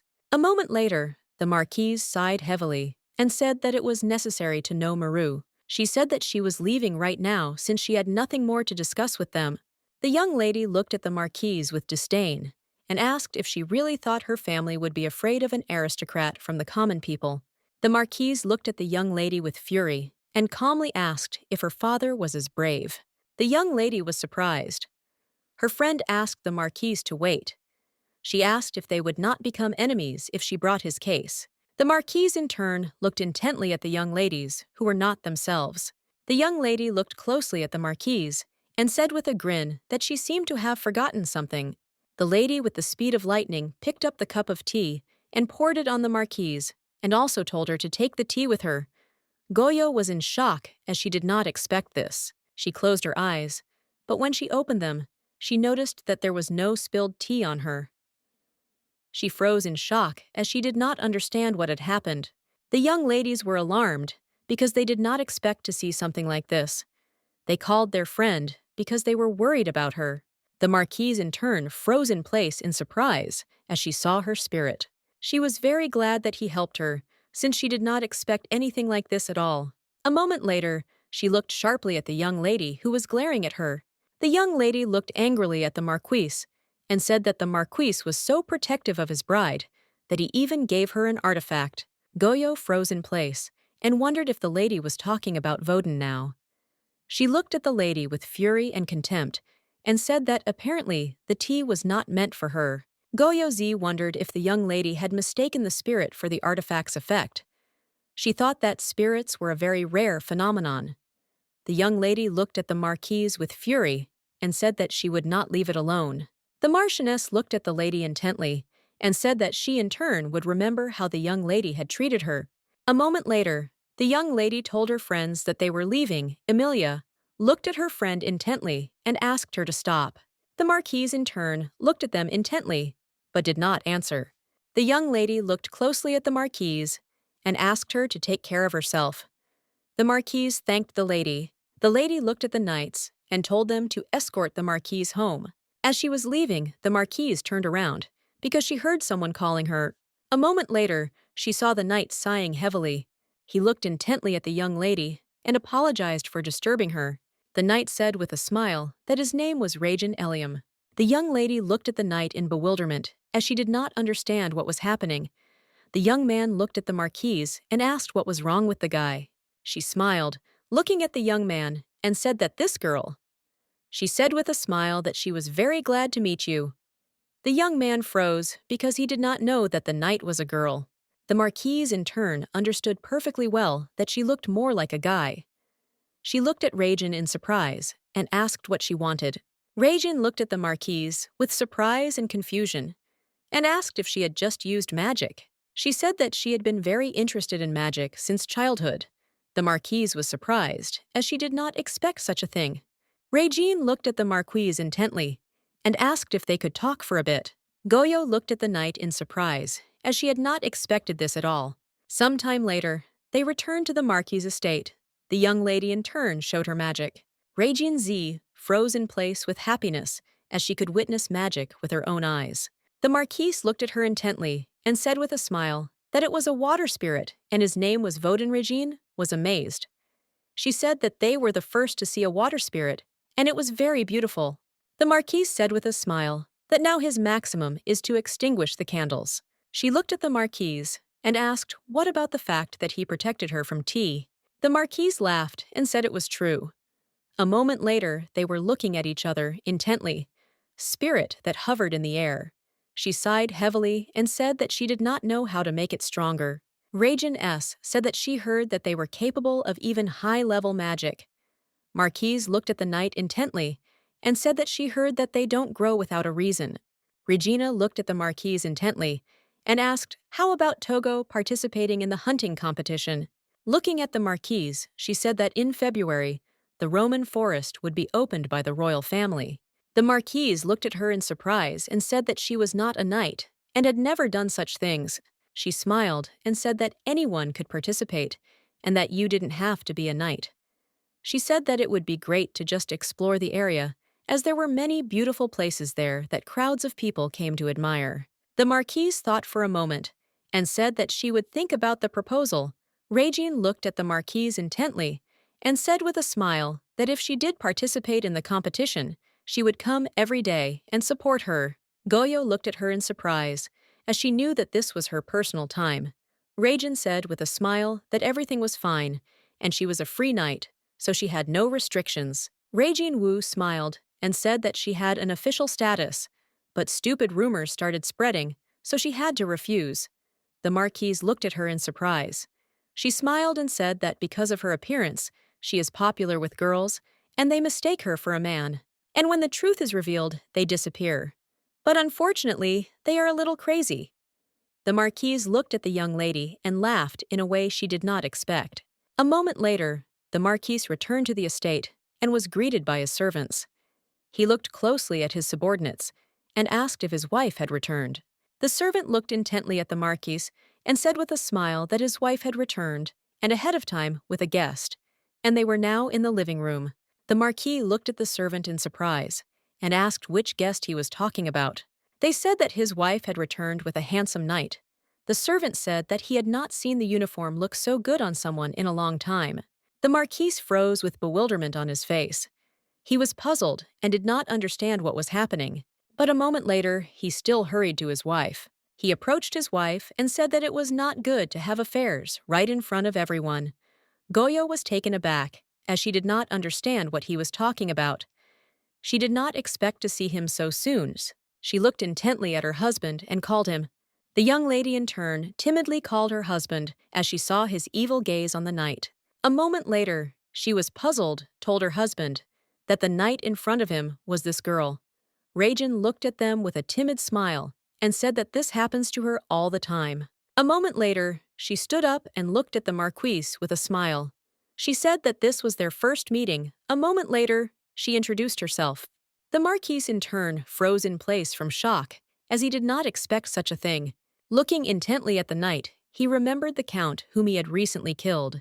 The Marquis looked closely at his wife and asked if she really meant the hunting convention. She said that it was all true, but for now it was too much for her. He looked at her intently and said with a smile that he didn't think so. He smiled and said that the views of the Ramon forest were impressive. He said that she would not regret going there. She thought for a moment and said she thought he would be against it. She looked closely at her husband and said that there were less than 2 months left until the O Congress. He looked at her intently and said he preferred rabbits or squirrels. He smiled and said that in return, he would prepare a scarf for her. The young lady stood frozen in place. She said that she was not at all sure that she would be able to catch anything, but she would still like to try. He said with a smile that she would certainly succeed. She looked at her husband closely and said that unfortunately, at the meeting, she heard a story about him, a nasty rumor, and perhaps it was worth taking action on this matter. He looked at her in surprise as he did not understand what she was talking about. She said that she heard out loud about his sexual orientation. He looked at her in surprise as he was at a loss. The Marquis asked what she was talking about. The young lady froze in place, looking at her husband. She did not know how to talk to him about this, but a moment later she still told him everything. Goyo looked at her husband with puzzlement and asked if he was angry. She saw that he was seething with anger. The Marquis sighed heavily and said that he was just a little shocked by this information. He looked at her intently and asked what she answered them. The young lady in turn only sighed heavily. She looked at her husband closely and said that she then replied that he did not look like a gay man. He looked at her in surprise and asked why she said that he did not look like one. She looked at him closely and said that she did not. She claimed something that she was not sure of. Anssi sighed heavily. He was shocked by his wife's answer. As he approached his wife, he said that he had not expected her to believe such a thing. He came closer to her and asked with a grin if he really needed to prove this to her. The young lady froze in shock as he was too close. A moment later, he kissed her passionately. The young lady froze in shock on the spot. After the passionate kiss, the young lady became embarrassed. She was perplexed and did not understand why he did it. He looked at her with a smirk and asked if she understood now. The young lady sheepishly said that she already knew he wasn't gay. She looked at him intently and said that it was not at all necessary to do such a thing, as simple words would have sufficed. She looked at him intently and said that he shouldn't force himself to do something like that to prove to her. He looked at her in surprise and asked if he didn't have to force himself. The young lady froze, looking at her husband. She wondered who he took her for. She was puzzled, since there was no trust emanating from him. He came closer to her and said that he was not forcing himself at all, and even the thought of kissing his assistant made him sick. Caleb froze in place from shock because he heard something he should not have. A moment later, Caleb was taken aback and asked for forgiveness. The young lady looked at the Viscount in bewilderment, while the Marquis looked at his assistant with fury. The young lady looked intently at her husband's assistant and said that it would turn out that he had understood everything wrong. The Marquis in turn sighed heavily and said that his assistant was constantly trying to irritate him. The young lady glanced sideways at her husband and said with a smile that they seemed to be on very good terms. The Marquis looked at his wife in bewilderment and asked if she was really going to joke now. Caleb shouted at the Marquis that he knew nothing about it, and that it was unfair to him. The Marquis looked closely at the young man and told him not to let him see him until he calmed down. Caleb looked at the Marquis with tears in his eyes and asked if he could think about him too. The Marquis looked closely at his assistant and told him to keep his mouth shut if that was what he really wanted. The young man in turn thought that the Marquis was simply a villain. The Marquis looked closely at his assistant and said that he had already told him to act according to plan. He told his assistant that they could not be allowed to tell his wife such things about their relationship. The young man looked at the gentleman in surprise and asked what kind of relationship they had. The Marquis looked at his assistant with anger and told him not to repeat anything like that, since he wanted to shoot himself just for mentioning their relationship. The assistant asked the gentleman for forgiveness. The Marquis sighed heavily and said that they would definitely deal with this, even if it could harm the reputation. He knew that it was simply impossible to let this go. The Marquis looked closely at the documents. He found out all the information about the young lady. The Marquis looked intently at his assistant and said that they had already forgotten about all this, and now he should stand up and say why he came. The assistant looked at the gentleman intently and said that he had brought him a report about Mazzeldi. Caleb said that a woman with ash-blonde hair similar to her was seen in the port of Porsendo. He said that she was followed in several villages, but unfortunately missed in Ludwan. He looked closely at the gentleman and said that it seemed that the lady had returned to Solaris. The Marquis looked at his assistant and asked if she had really returned to this country. The Marquis was a little puzzled. He wondered if she really wanted to lie down on one or change her identity. For a moment he thought and sighed heavily, saying that it didn't seem to be that he understood perfectly well that she wasn't that smart. A moment later, he looked closely at his assistant and called him. Marquis told his assistant to send all the scouts to Solaris as she needed to be found. He looked at Caleb intently and said that the identity of the informant must not be revealed to anyone. The young man looked at his master intently and said that he understood everything. The Marquis sighed heavily and, looking at his assistant, asked if they had dealt with the Count. Caleb said they disguised it as a suicide, and it would be impossible to identify him, after which there shouldn't be any problems. The Marquis was a little worried and puzzled. He wondered if this would be a problem. He looked closely at his assistant and asked if he knew who had come to see them today. Caleb looked at the gentleman closely and said that he knew that Regine had come to see them. Elliot Caleb said the Earl had cut off ties with all of his children. The Marquis sighed heavily and asked his assistant what he thought of the young lady. Caleb said that she happened to attend the same event as the lady. He said that it was all a childish admiration for magic, so she decided to get closer. Ansi looked at his subordinate closely and asked if it was a coincidence. He said that he had previously heard that she had visited the Vermuses before. The Marquis looked at his subordinate closely and told him to provide him with the results within 2 days. The young man was a little puzzled as he realized that he would have to watch someone all night again. Ansi looked at the assistant intently and asked if it was true that she was a woman and not a man. Caleb told his master that it was true, but he did not understand why he was asking that. A moment later, Caleb looked at the gentleman with a predatory smile as he understood what was going on. Caleb looked at the Marquis intently and said that he knew perfectly well that the gentleman was a perfectionist, but sometimes he went too far. The Marquis looked at his subordinate in bewilderment. Caleb smiled and told the Marquis not to pretend, since this jealousy was coming from his side.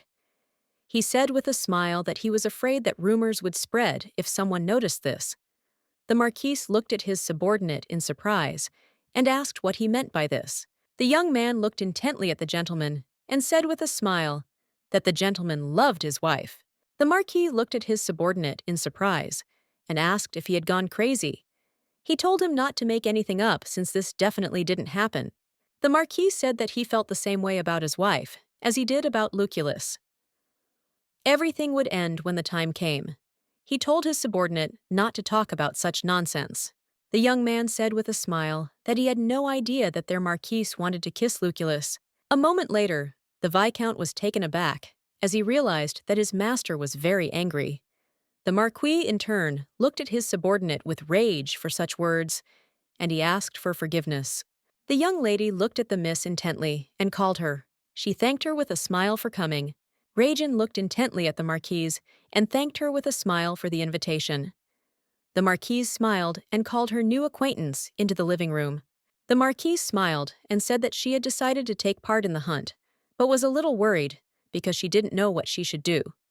She looked at her friend with a smile and said that, for this reason, she would be very glad to receive the necessary advice. Regina Wu smiled and said that she really enjoyed communicating with the Marquise. She smiled and said that she had already guessed that it would come in handy, and that was why she brought it. The Marquise looked at her friend in surprise and asked what she had brought. A moment later, 2 books appeared on the table. The Marquise, in turn, looked at the books in surprise, as they were of a decent size. She looked closely at the Marquise and asked with a smile if they could start with the basics. Regine looked at the Marquise intently and said that she took the 2 most famous books on spiritual magic. The Marquise looked at the lady with a joyful smile and thanked her, but she in turn was surprised that the books were so thick. Regine told the Marquise with a smile that she was very interested in magic, so no one would suspect anything. She looked closely at the Marquise and said with a smile that she was saying this so that she would not worry about rumors. Goyo looked at her new friend with a puzzled look and said that she understood her. She was confused because she understood that the books were probably very difficult and she hated studying. A man sitting in the garden heard someone approaching him. The young man looked intently at his father and asked if he had called him. The man, in turn, continued to go about his business. A moment later, he told his son that he had heard that he had postponed the engagement. The young man said that this was exactly the case, because he had a lot of training. The man looked at his son with anger and told him not to make excuses now. The man asked who drinks alcohol every day during training. Teriozi froze in place and did not answer his father's question. He looked at his son and asked what he was unhappy with, since he did not even have any competitors. The man did not understand why his son decided to change his mind. He looked closely at his son and asked if he was still worried about another lady's refusal. Terio sighed heavily and said that it was not about that. The man told his son that he had sworn.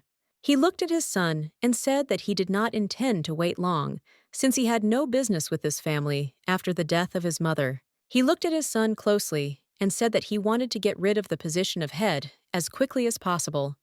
He looked at his son closely and said that if he did not have the necessary qualities, he would not get the position.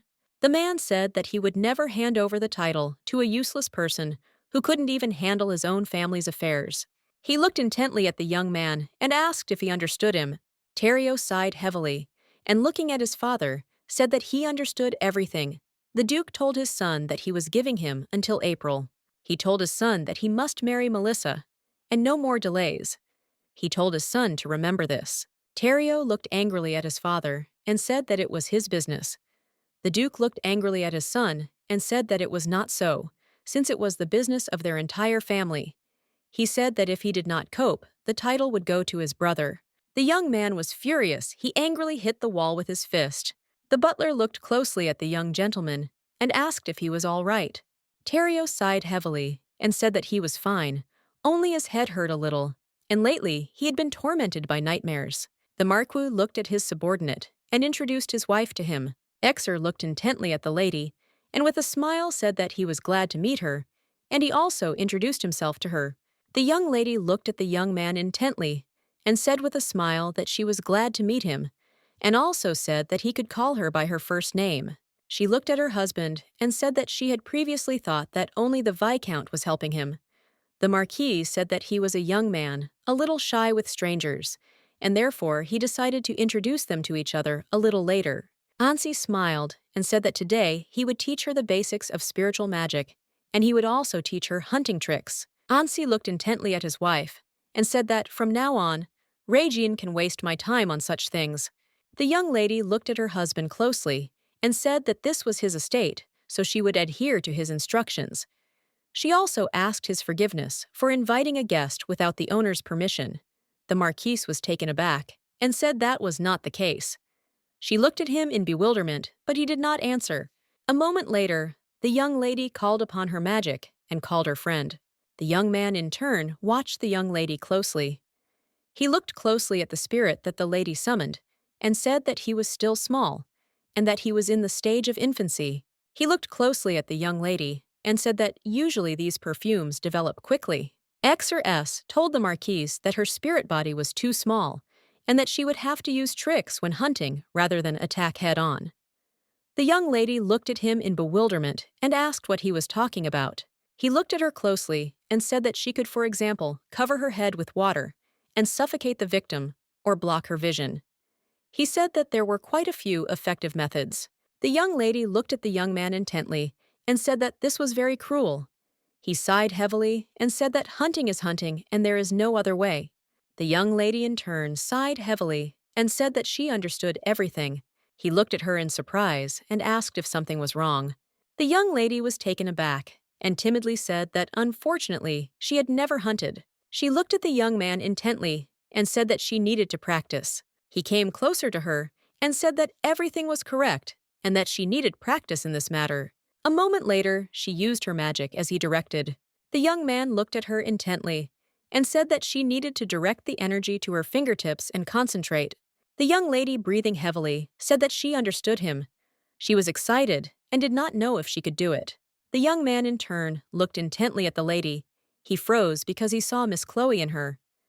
He did not understand why she decided to take care of the young lady. A moment later, the Marquise was taken aback and screamed. He looked at her in surprise. A moment later, he looked at the lady and said that it seemed like she was a little distracted, but now she needed to rest a little and continue later. The young lady sighed heavily and said that she understood. She looked closely at her friend, as she knew that they had a lot of practice ahead of them. Exer looked closely at the young lady and asked if she knew Miss Chloe Valverde, the Marchioness, froze in place. She looked at the young man closely and said that this was her mother's maiden name, and before marriage, her name was Asla Valverde. The Marquise sighed heavily and, looking at the young man, said that after her marriage, she had not had much contact with her family, so she knew almost no one. He looked at her intently and said that he understood everything. Exer thought that Asla Valverde was most likely Miss Chloe's cousin. He wondered if her daughter was a fifth cousin. He thought it was all very strange, since Miss Chloe had never even met her. He didn't understand what her interest was then. The young lady looked at the young man intently and asked why he asked her such a question. He sighed heavily and said that he thought they looked a bit alike, and also asked her for forgiveness. The young man said that they could take a break, and he would immediately ask her to prepare some tea. The young lady looked at him in bewilderment, as she did not understand why he changed the subject so quickly, but she still agreed. The Marquise sighed heavily, as she was very tired. Exer looked closely at the lady and said that summoning a spirit requires a lot of energy. He smiled and said that her efforts had paid off after all, as her spirit had grown greatly. He looked closely at the lady and said with a smile that now it would be better for her to rest, and he would go, as he still had things to do. The young lady looked at him intently and thanked him for his help. A moment later, he left, and she was left alone in the room. Goyo sighed heavily, as she was very tired. She knew perfectly well that she needed to go to her room, but unfortunately, her eyelids were closing without her consent. The young lady was taken aback, as she felt that someone was moving her body. The Marquis looked closely at his wife and asked with a smile if he had woken her up. He said that he simply wanted to carry her into the room. The young lady looked at her husband with embarrassment, as she did not expect to see him in the box. And moreover, she did not expect that he would carry her into the room. He looked at her with a smile and asked if she had slept well. Goyo was taken aback and said that it was too late and he could have just woken her up. He looked at her intently and with a smile asked her if she remembered what he had said a couple of days ago about fulfilling his wishes. He asked with a smirk, "How about today?" The young lady in turn looked at him with embarrassment. Goyo said that she needed to repay him for his help in training. She asked what he would like. He smiled, looking at his wife, and said that she could simply choose one of the options offered. She looked at him with bewilderment, but still she felt very pleased. The young lady looked closely at the exquisite outfits.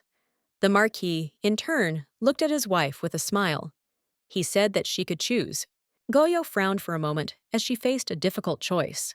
The Marquis looked closely at his wife and said that red looked chic. He asked his wife if she agreed with his opinion. She thought for a moment and said that it was so, pointing to another. She said that it was too simple. A moment later, she was taken aback, as she did not expect to say something like that. She was very embarrassed. The Marquis, in turn, looked intently at his wife with a smile on his face. He smiled and said that she used to really like that kind of thing, but it seemed like her opinion had changed. He smiled and said that he was very glad that she had become accustomed to beautiful things. She looked at her husband with a smile on her face and said shyly that she would wear a red dress. A moment later, the maid looked at Madame with a smile and told her to look in the mirror. The young lady looked closely at her reflection. She saw that the dress looked good. A moment later, her husband came up to her and called her with a smile on his face. He looked closely at his wife and smiling said that the outfit suited her very well. The Marquise in turn thanked him with a smile for the compliment. He smiled and asked if they could go now. The young lady looked at the exquisite table in surprise and asked if she really had to choose again. A moment later, she smiled and chose the dish she wanted to try. A moment later, the Marquis snapped his fingers and cast magic. The young lady looked at the table in surprise. The Marquis smiled and said that there was no need to choose here. She asked with a smile where the table had disappeared, too. She was wondering if he had sent the report to the mountains again. The Marquis smiled and said that this was the servants' dining table. He looked closely at Lucullus and asked him to confirm his words. The young man smiled and said that this was so. The young lady said with a smile that they had definitely agreed. A moment later, the Marquis was watching his wife closely as she ate the exquisite dishes with gusto. He looked at his wife with a smile and asked if she liked it. She smiled and said that today it was tastier than usual and everything looked very exquisite. The Marquis smiled and said that it was very good. He looked at her intently and said with a smile that the third time the conditions were the same, Ancius asked his wife that she would choose the Hall estate or the Citadel. She thought for a moment, but looking at her husband, she said that this was some kind of meaningless question. She asked her husband what he was going to do. The Marquis in turn did not answer the question asked. The young lady frowned and considered her choice carefully. A moment later, she said she would choose the Hall. He said with a smile that he understood everything and would do as she wished. A moment later, he used his magic, and they found themselves in the hall. The young lady in turn was very surprised, as they had just been in the dining room. The Marquis looked at his wife with a smile and asked if he could invite her to dance. The young lady in turn looked at her husband in surprise. She was shocked and did not expect such a thing from him. But the young lady looked away and timidly said that, unfortunately, she danced poorly. He looked at her in surprise. He said with a smile that there was no need to dance well and that she should just enjoy herself. He said that she could just follow his movements. Ancy still asked her to dance with him. He looked at her intently and said that if she did not want to, then he would not force her. The young lady in turn took his hand with a smile and said that everything was fine, but she asked him not to dance too fast. He looked at her with a smile and said that it was an honor for him and they could just enjoy this dance. The young lady was taken aback for a moment as she noticed that the music had slowed down. She knew that it was all thanks to his magic, and she was very pleased. A moment later, they began to dance, the young people looking at each other intently with fire in their eyes. Goyo looked at her husband with a smile and said that it was the first time she had danced such a slow waltz. The Marquis smiled and said that this melody was especially for her. He asked if she liked it. She smiled and said that, of course, she liked it, and also asked if they could try another dance. He smiled and said that he wanted to dance to this particular melody. Since now everything is exactly as it was when they first met, the young lady froze in place from embarrassment. She thought for a moment, since after her revival, she had called off the engagement. She didn't know why, maybe because she wanted to see the one who would kill her in the future. For this reason, she attended the ball in the capital. They met for the first time at that wonderful ball. The Marquise looked intently at the young lady and asked with a smile if she would dance with him. The young lady was taken aback, as she did not expect him to ask her to dance. A moment later, she finally agreed, and he whirled her around in a dance. The Marquise looked closely at the young lady and said with a smile that, unfortunately, they were not acquainted. He said that his name was Ansi. The young lady lowered her gaze to the floor and timidly introduced herself. She looked at him intently and said that, as a reward for his services to His Majesty, he asked for a dance. She sighed heavily and said that she did not expect him to choose her at all. He looked at her intently and said with a smile that she still did not look surprised. A moment later, the young lady said that this was not at all so, and that the offer given to her was unexpected, for her Goyo asked the Marquise if he really wanted to talk to her about something. He looked at her intently and said that he had heard that she had broken off her engagement with Sir Thériault. The young lady in turn timidly said that she liked him. The Marquise looked at her in surprise and asked, "Is it all in the past?" She looked at him intently and asked if he was always so sharp with words.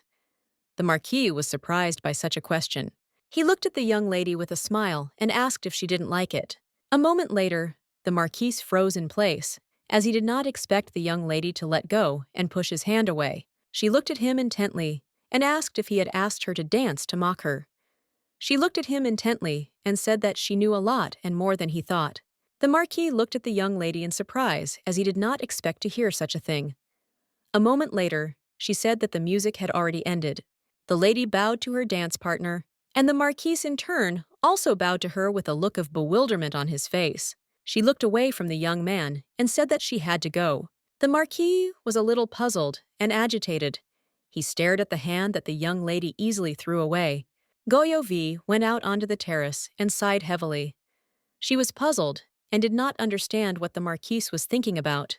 A moment later, her ex-fiancé entered the terrace and asked the young lady if she was okay. The young lady looked at the young man in surprise. She did not expect to see him on the terrace. He looked at her intently and asked what the Marquis had talked to her about. She sighed heavily and said that they were talking about trifles, asked him where her sister was. Thériault looked closely at the young lady and said that Melissa was accompanied by Duke Roubier, and today he was Goyo's partner. The young lady looked intently at the young man, but said nothing. A moment later, she turned away from the young man and said that he had better take care of his fiancée. He froze in shock, as he did not expect to hear such a thing.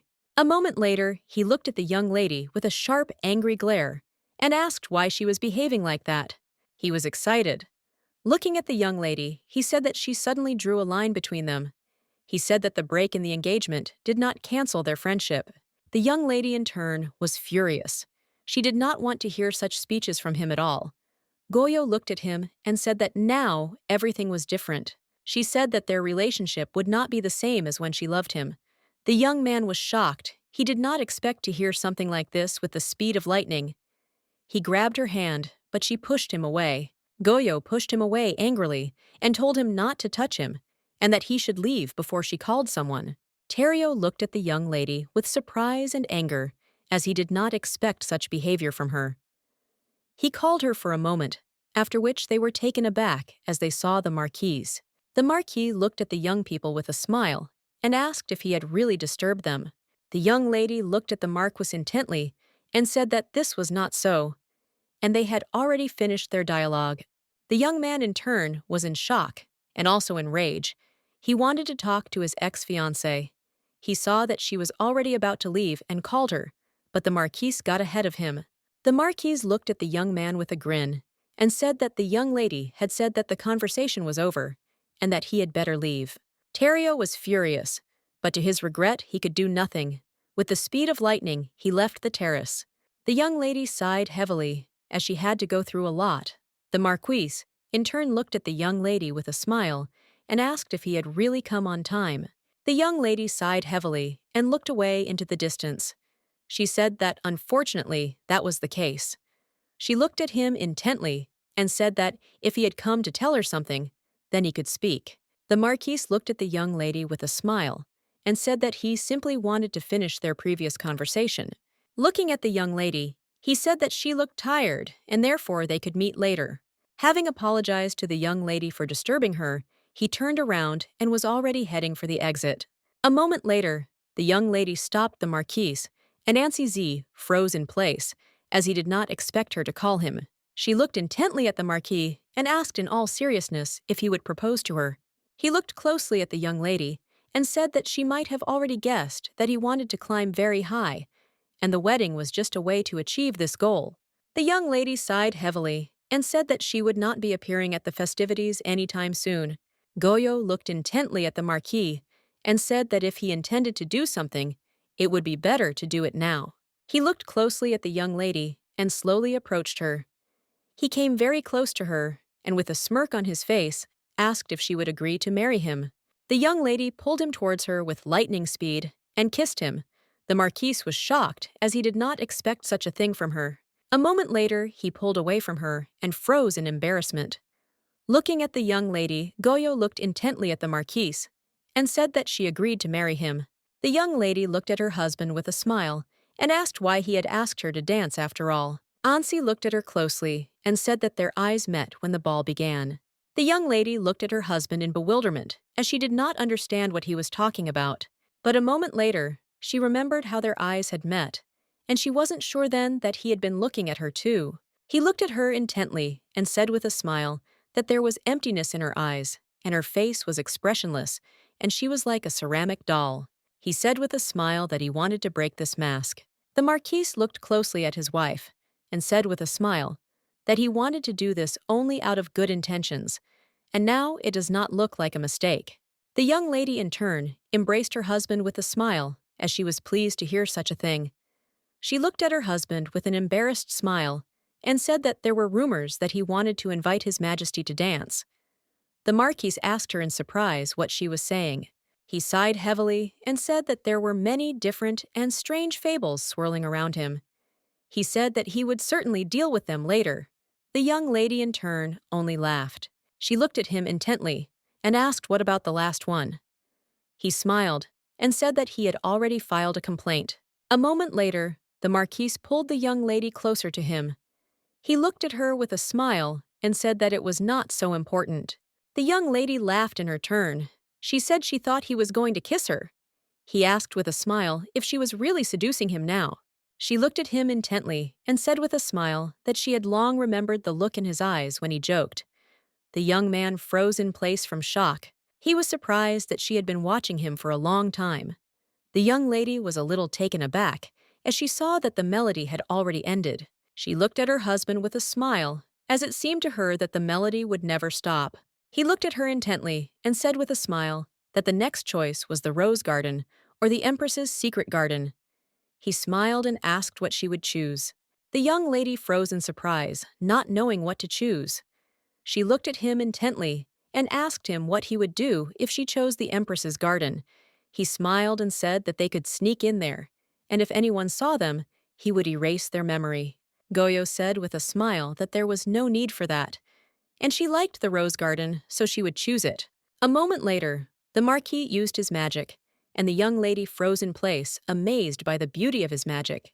The young lady looked intently at the beautiful garden. She looked at her husband with a smile and said that no matter how many times she saw it, she still could not get used to the garden or its magic. The Marquis looked at his wife with a smile and said that she would gradually get used to it. Sometime later, they were happily drinking wine. He looked at her intently and said that it was already midnight. The young lady looked at him in bewilderment, not understanding what he was talking about. A moment later, he looked at his wife with a smile and congratulated her on her birthday. The young lady froze in place in surprise and embarrassment, as she did not expect such a thing. He looked at her intently and said with a smile that he was very glad that she was born, and he also congratulated her once again. The young lady accepted his flower and thanked him for everything. For a moment she thought, because she was very happy. She knew that she had never had such a wonderful birthday.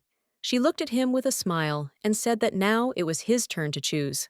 Goyo looked intently at her husband and said that he must choose whether he would kiss her or she would kiss him. The young man froze in place with embarrassment, as he did not expect such a thing. He looked at her intently and asked what she was talking about. The young lady looked at her husband with a smile and said that in that case she would choose herself. She slowly approached him and, pulling him closer to her, kissed him passionately. The Marquis was shocked, as he did not expect such a thing. After a passionate kiss, The young man looked intently at his wife and said nothing. He was a little surprised, as it seemed to him that he was gradually falling in love with her. Marquis Fretil looked closely at the young lady and said that the Marquise had filed a lawsuit against several people for slander and insult.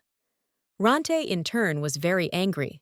The Marquise looked closely at the lady and said that some people were already under investigation. He told her that she should understand her situation in order not to get into trouble. The young lady, in turn, did not answer. The Marquise told her that he did not care at all what she had done in the past, but this time she had nevertheless crossed the line of what was permitted. He looked at her intently and said that she needed to apologize to the Marquis. The young lady looked at her father intently and called him. She shouted furiously that these were just petty accusations and that they were able to refute them. The Marquis sighed heavily, and looking at his daughter, he said that they must make everyone think that they could not resist him. He looked at his daughter with a grin and said that this was only for now. He looked at his daughter with a grin and said that thanks to the Marquise, the dream of becoming a ducal family would come true. He said that it was never too late to kill him. The young lady looked at her father intently and asked if they would get rid of him once he became useless. The Marquis said with a grin that then even the Emperor would not be able to do anything. The young lady sighed heavily and said that she understood everything, in which case she would write something like an apology letter. The Marquis looked at his daughter intently and in all seriousness told her to stop communicating with Emily Rayner. The young lady froze in place in shock as she did not expect to hear such a thing. He looked closely at his daughter and said that their relationship was nothing but trouble, and if they continued to communicate, their family would have a lot of problems. The young lady looked at her father intently. She was puzzled and did not agree with him at all. She looked at her father intently and said that the young lady was her friend. She angrily told her father not to even think about touching her. A moment later, the young lady was taken aback and screamed as a cup of tea was thrown at her. He looked at his daughter with cold fury and said that she should look for someone better if she still wanted friends. He asked her if she really wanted to ruin her future because of an ill-mannered dog. The young lady looked at her father with fury and shouted. She was shocked and asked him if he was threatening her. She shouted that only she could be the heir to the family. He looked at his daughter with anger and calmly said that he was now the head of the family. He asked his daughter if she understood him. The young lady looked at her father with fury and trembling with anger. She said that she would do everything as he said. Reiji looked at the young lady with a smile and presented her with a beautiful bouquet of flowers, as well as wished her a happy birthday. The Marquise looked at her friend with a smile and thanked her, and also asked how she knew it was her birthday. She looked closely at the Marquise and said with a smile that she had asked the butler, and he had told her everything. She said that she also remembered that the Roubier family had once celebrated a birthday in the winter. The Marquise looked at her friend with a smile and said that everything was correct, but in turn, she felt a little sad, since she knew that it was her sister's birthday then, and she had not received any congratulations since she was 10 years old. She looked closely at the Marquise and said with a smile that that was not all. The Marquise looked at her friend in surprise. Reijin said with a smile that she also presented a plush dolphin perfume and a birthday cake. The Marquise looked at the young lady with a smile and said that she had prepared many gifts for her, and she was grateful from the bottom of her heart. Reijin looked at the madam with a smile and said that these were small things. Reijin's visit. The Marquise thought for a moment and said that it was all true, that there had been some controversial cases, but if you think about it, it might make her wary, so it would be safer this way. The Marquis said that if the lady had something in mind, it would be better to pretend to be friends and watch her. He looked closely at his wife and told her not to trust the lady. He sighed heavily and said that they still didn't know what was on her mind. The young lady in turn sighed heavily and said that she understood him and would do her best. The Marquise looked at the lady intently, wondering what she was really thinking about.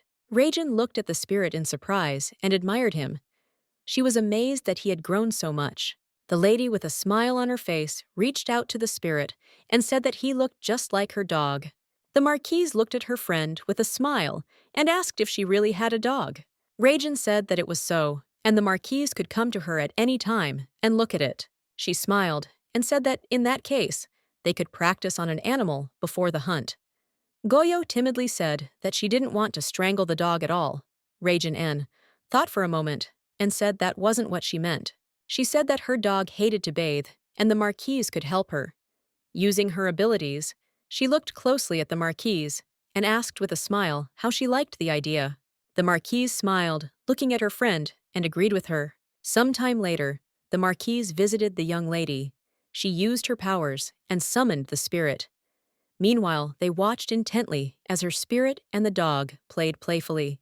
But a moment later, the water spirit cut the dog short with water, and it whined because it did not like water. The Marquise in turn looked at them with a smile. The Marquise smiled and told her friend that the dog would have certainly attacked her if it had not been for her spirit. The lady said with a smile that her dog had finally taken a bath since they had not been able to persuade her to do so for a long time. Regine looked at the Marquise intently and said with a smile that her spirit had become faster and that participating in the hunt would not be a problem. The Marquise sighed heavily and said that she too would try not to regret anything. The Marquise looked at the offended dog and asked the lady if handkerchiefs were not usually prepared for the participants. Regine looked at her intently and said that it was so, and also asked who she had prepared the handkerchief for. The Marquise sheepishly said that she had prepared the handkerchief for her husband, as he had said that he would also participate. She looked closely at the Marquise and asked with a smile if she could show her a famous clothing store. The Marquise smiled and said that she would like to do the embroidery herself. She also asked if there was someone who could help her.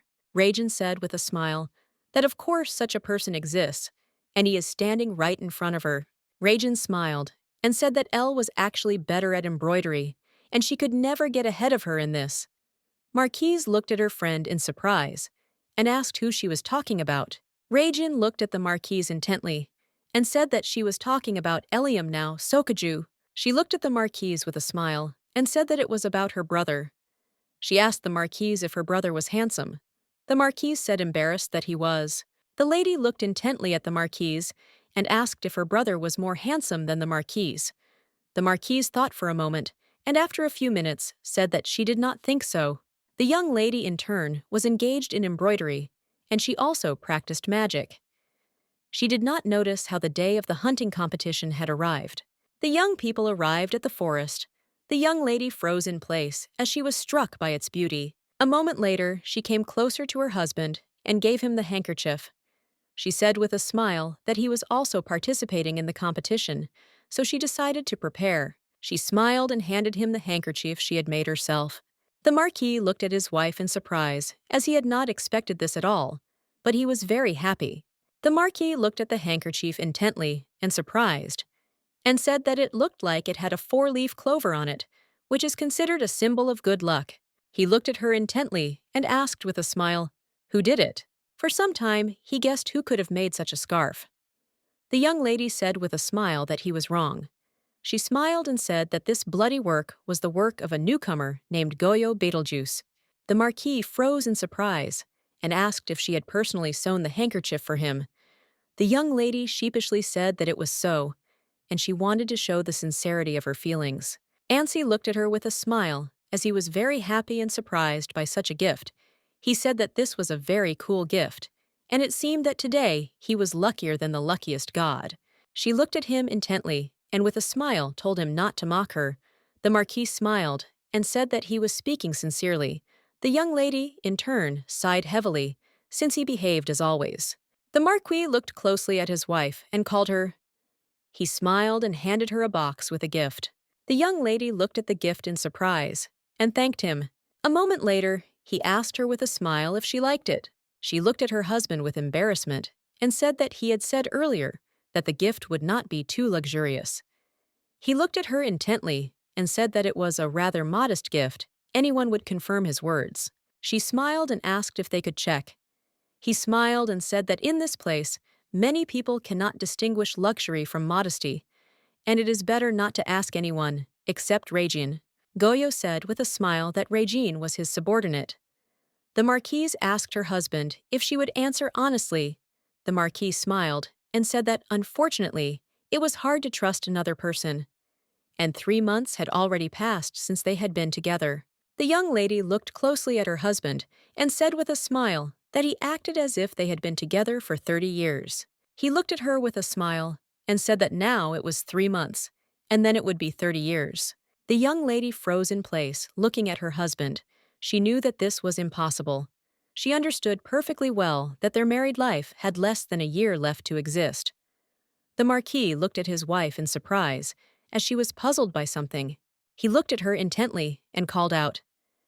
She thanked him with a smile. Goyo said that, unfortunately, she would not be able to use the gift as a handkerchief. He looked at her in surprise and asked if it was true. A moment later, the Marquis said with a smile that there were other options for its use. The Marquise looked at her husband in surprise, as she did not understand what he was talking about. Having asked for forgiveness, the Marquis slowly tied a scarf on his wife's head. He said with a smile that everything was ready now. The young lady was surprised. He looked at her closely and said with a smile that this look suited her very well. She smiled and said that she had already told him that she could not use it as a handkerchief. A moment later, they heard a man shouting that the hunting competition was beginning and telling all the participants to gather together. The young lady looked closely at the board, where the lists of participants were. She looked closely at it and saw that she was at the front. A moment later, she found her husband and said that he was in the experts. The Marquis was furious because he knew that his assistant had submitted his application for an expert, and so he would go and change everything immediately. The young lady looked intently at her husband and said that, unfortunately, it was too late to change anything. The Marquis was furious as he did not want to say goodbye to his wife at all. She looked at him intently and said that it was time for her to go and also wished him good luck. Goyo didn't have time to move away when suddenly someone crashed into her. The lady looked at the Marquise with a grin and said that she had not bumped into her on purpose, as the Marquise had only blocked her path. She asked the Marquise to be a little more careful. Goyo turned around and saw Miss Emily Rayner. Emily looked at the Marquise with disdain and said that it seemed like she really decided to participate in the competition. Emily said she was looking forward to seeing what artifacts she would show this time. The Marchioness turned around and thanked Emily for waiting for this, and also said that she had to go. The Marchioness thought for a moment, as she had not seen another lady that Emily was inseparable with. The Marchioness knew that she had better leave here before she irritated her even more. Emily blocked the Marquise's path and asked where she was going in such a hurry. The Marquise looked intently at the young lady and said that if she wanted to say something, she should say it quickly, as she had no time at all. Emily looked at the Marquise with a grin and said that it seemed that she had changed a lot since her marriage, and that she seemed to feel that she was behind her husband's strong back. The Marchioness glared at her and said that she didn't think Emily should be admonishing her about it. Emily glared at the Marchioness a moment later. Rogan joined them. She glared at the lady and told her to calm down. The Marquise looked closely at the young people as she saw that a serious scandal was brewing. Emily looked at the lady with a smirk and said that the rumors were true about the Marquis family's strength after all. The Marquise, in turn, looked at the young lady with fury in her eyes and told her to be careful with her words. She told the lady that she did not think she wanted to step on the same rake again. The Marchioness looked intently at the lady and asked if she had forgotten what had happened last time. Emily looked at the Marquise with fury and asked what she was talking about. A moment later, she was taken aback and said that she was very scared by the Marquise's words. She looked sideways at the Marquise and asked with a smirk on her face if she was really threatening her now. Emily looked at her with fury and told her not to worry, since in any case they would not see each other again. The Marchioness looked at the young lady with bewilderment. Rajan glared at the young lady and asked if she knew what she was talking about. The Marquise understood perfectly well that the young lady seemed to have come to quarrel. The lady glanced sideways at the Marquise as she saw her gaze fixed on her. A moment later, she asked the Marquise what the strange smell was. The Marquise looked at the lady closely and said that she had used the perfume she had given her, as the lady had previously said that it was a lucky perfume. She looked at the Marquise in surprise, as she did not expect to hear such a thing. Rajan Robko said that was true, but she had previously thought the perfume had a different scent. The Marquise looked at the lady with bewilderment and asked what had happened. She smiled and said that nothing special had happened. A moment later, she said that it was time for them to move out. The young lady saw a small rabbit in the distance and called out to her spirit. A moment later, with the help of the spirit, the rabbit was enveloped in a bubble of water. The marquise understood that everything was going as it should, and now she just needed to strangle him with water. She looked intently at the rabbit, who was squealing in fear. She froze looking at him. A moment later, she fell to the ground with a crash and tears in her eyes as she was unable to kill the unfortunate rabbit. The young lady looked at her friend closely and said that it was not his fault. She said that she herself was simply not ready for such a thing, and so she let the rabbit go. The young lady sighed heavily. She knew that even if she managed to find good prey, she still wouldn't be able to kill an innocent animal. Sitting on the ground, she suddenly heard some noise, and raising her head up, saw beautiful doves circling above her. She stood still, looking at the birds, as she realized that the forest was truly beautiful. The young lady looked at her friend and asked if he wanted to go for a walk. She walked slowly through the forest and looked around its surroundings. A moment later, she approached the lake and froze from its beauty. She stared at the beautiful lake for a while.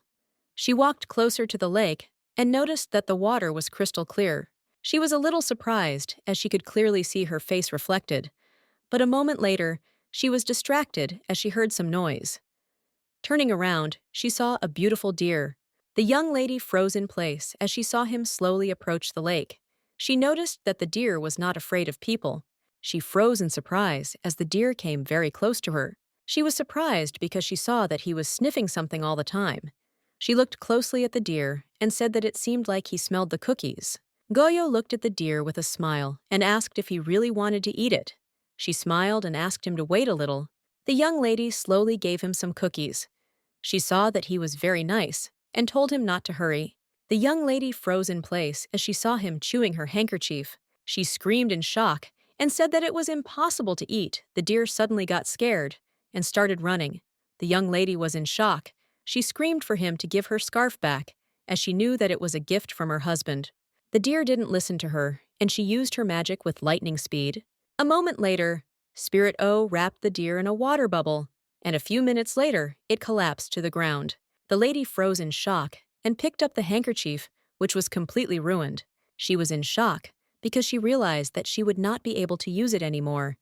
She was very angry with herself and wondered why she came here. She sat down sadly on the ground and wondered if she should have gone to this competition. She knew that her friend was already very big, and that was enough for her. She sighed heavily because she knew that she would soon die. But for the first time in her life, she had motivation, but in the end, nothing came of it. A moment later, she heard her friend come closer to her. She was surprised as he was reassuring her. She looked at her friend closely and said that they thought she could do something. She said that he had better come back. A moment later, she was taken aback and turned around as she saw a terrible beast behind her. The young lady was racing in the carriage at full speed. She was very angry. She wondered if everything would work out for her. She remembered their conversation with the marquise, since she had come to the competition specifically, and provoked the marquise in front of everyone. She knew that no one understood that this was her plan. The lady understood perfectly well that the marquise was a very bad woman, and she did not understand at all how she could spread all sorts of rumors. She was shocked since her faithful friend did not help her, although she always did everything for her. A moment later, she heard some noise and froze in place. She was in shock and panic as she could not breathe. She screamed in a hurry and asked for help. Goyo froze in shock, afraid of the beast that was coming towards her. The young lady was shocked because she knew that this was a beginner's course. She couldn't understand where the wolf came from. A moment later, he rushed at her, growling menacingly. The young lady covered her ears with her palms and screamed loudly. She was very afraid. A moment later, she saw someone throw a dagger straight at the wolf's head. A few seconds later, Wolf R fell to the ground with a crash. The young lady was shocked as the dagger was sticking out right from the wolf's head. Raijin rushed to the marquise in a hurry and asked if she was okay. She asked the marquise's forgiveness for coming so late.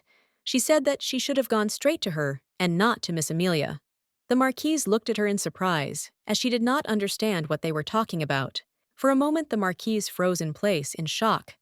Raijin looked at the marquise intently and said that her smell attracts monsters. She apologized to the marquis for not immediately understanding what you were talking about. She said that someone had tried very hard to ensure that she did not notice anything. The Marquise sighed heavily. She now understood why she had collided with her then. The Marquise was in shock, and she understood that this had been the young lady's original plan. She looked at the Marquise closely and said that she couldn't stay here because all the monsters would come running to her. She said that they needed to go to the starting point. The Marquise was taken aback and said that this couldn't be done because the monsters might come running to a crowded place. She said that she needed to bathe in the lake. She looked closely at the Marquise and asked how about her friend helping her, since he could clean her. Goyo looked at her friend with a smile and said that she would do just that, as she had forgotten about him a little. She looked closely at her friend and said with a smile that she was relying on him. A moment later, she froze as she heard her husband ask her to wait. He looked at her with a smile and said that it was too cold outside for her to swim. The young lady looked at her husband in surprise, as she had not expected to see him here at all. Rajin Z froze in shock as she looked at the Marquise. She looked at him intently and asked how he ended up here. The Marquise looked closely at her husband and asked in surprise if his course was not far from them. He smiled and said that he had taken only one step. She looked at him in puzzlement and asked if it was really one step with the help of magic. He smiled and said that she was very perceptive. The Marquise looked at his wife closely and said that she did not need to worry, as he would use his cleansing magic on her. The young lady looked at her husband closely and agreed with him. A moment later, he snapped his fingers and used his magic on her. The young lady froze in place as she felt a slight breeze. She felt very good, but suddenly she came back to reality when she looked at her husband's ruined gift. He looked at her intently and said with a smile that he had already finished doing everything. The young lady looked at him in surprise and thanked him. But a moment later, her mood soured. She glanced sideways at her husband and asked for forgiveness. The Marquise looked at his wife in bewilderment, as he did not understand what she was talking about. She handed him the gift he had given her recently and said with bitterness in her voice that, unfortunately, she had not been able to save it, and it was all her fault. He pulled her closer to him with a smile on his face and said that there was nothing to worry about. A moment later, he cast his beautiful magic on the handkerchief and it was transformed. The young lady froze in shock as she did not expect such a thing. Anzi P looked at his wife with a radiant smile on his face and pinned a beautiful flower to her hair. He smiled and said that it suited her very well. The young lady in turn looked at her husband with embarrassment as she was pleased by his attention. He looked at his wife with a smile and said that it was time for them to go. She was surprised, as she did not expect him to help her. The Marquise glanced sideways at the knight and said that he had forgotten to tell her something. He said that the competition was not over yet, but they had better return. Rajin looked at them with a radiant smile and said that she would go with them too. The Marquise looked at her with fury and said that she would not go, as she must enjoy the hunt to the fullest. She was shocked, but a moment later, she looked at the Marquise with a smile and said that, if you think about it, she has not yet enjoyed the hunt and has not caught anything. She looked at them intently and said that she will look around a little more, and they can go. The Marquise looked at Madame with a smile and thanked her, and also agreed. Renjin stared intently at the young people, but suddenly she heard some noise. She looked around slowly and sighed heavily. A moment later, knights flew towards her. There were too many of them. With lightning speed, the knights surrounded the young lady. The young man looked at her closely and said that it was very good that she was a very attentive person. He said that they might have just cut her throat. He looked at her intently and said with a smirk that his plans were to attack animals, not people. She looked at the young man in surprise as she recognized him. Caleb looked at her closely and greeted her, introducing himself and saying that he was the Marquis' first assistant, who, despite all the difficulties, remained a faithful servant. She looked intently at the young man but said nothing. Caleb looked at her closely and asked with a smile if she would like to talk to him calmly. He looked at her intently and asked if it was she who had given the Marquise that perfume. She sighed heavily and said that she had not done anything that could harm the Marquise. He sighed heavily with a smile and said that he was not blaming her for this at all. He said that in any case, he had already checked everything, so there was no problem with it. She looked angrily at the young man and said that he had a strange sequence of actions. He looked at her angrily and said that the Marquise was very important to his master, and if something happened to her, he could easily kill Regine. Caleb looked at the lady sharply and said that they could get straight to the point. He looked at her puzzledly and asked why she had come to the Marquise. She looked intently at the young man and said that she had already told him everything. The young lady looked at Ragan intently and said that her name was Marcel, and she had come to pick up her things. She said it was about a music box that was a bird with a broken neck in a cage, and the name Elijah was written on it. Regine looked at the lady and said she didn't know anything and she needed to go back. Marcel looked at her intently and told her to return the box since she was the rightful owner. Regan looked at the lady with fury and asked where the proof was that it was her thing. She shouted at her that she had not heard anything about her. Marcel looked at her intently and asked if she would believe her if she told her everything. Marcel looked at her intently and said that in 3 months, her older brother was to become the head of the family. She said that the Count was missing and would die in 3 months. Regin looked at her in surprise and said that her father might return sooner. Marcel looked at her sharply and said that it was not so, and her father would not come back. She said that the Marquise must have already killed him. Regin Z froze in shock, as she didn't expect to hear something like that. Regin sighed heavily and said that after that she accidentally met the young miss at a tea party.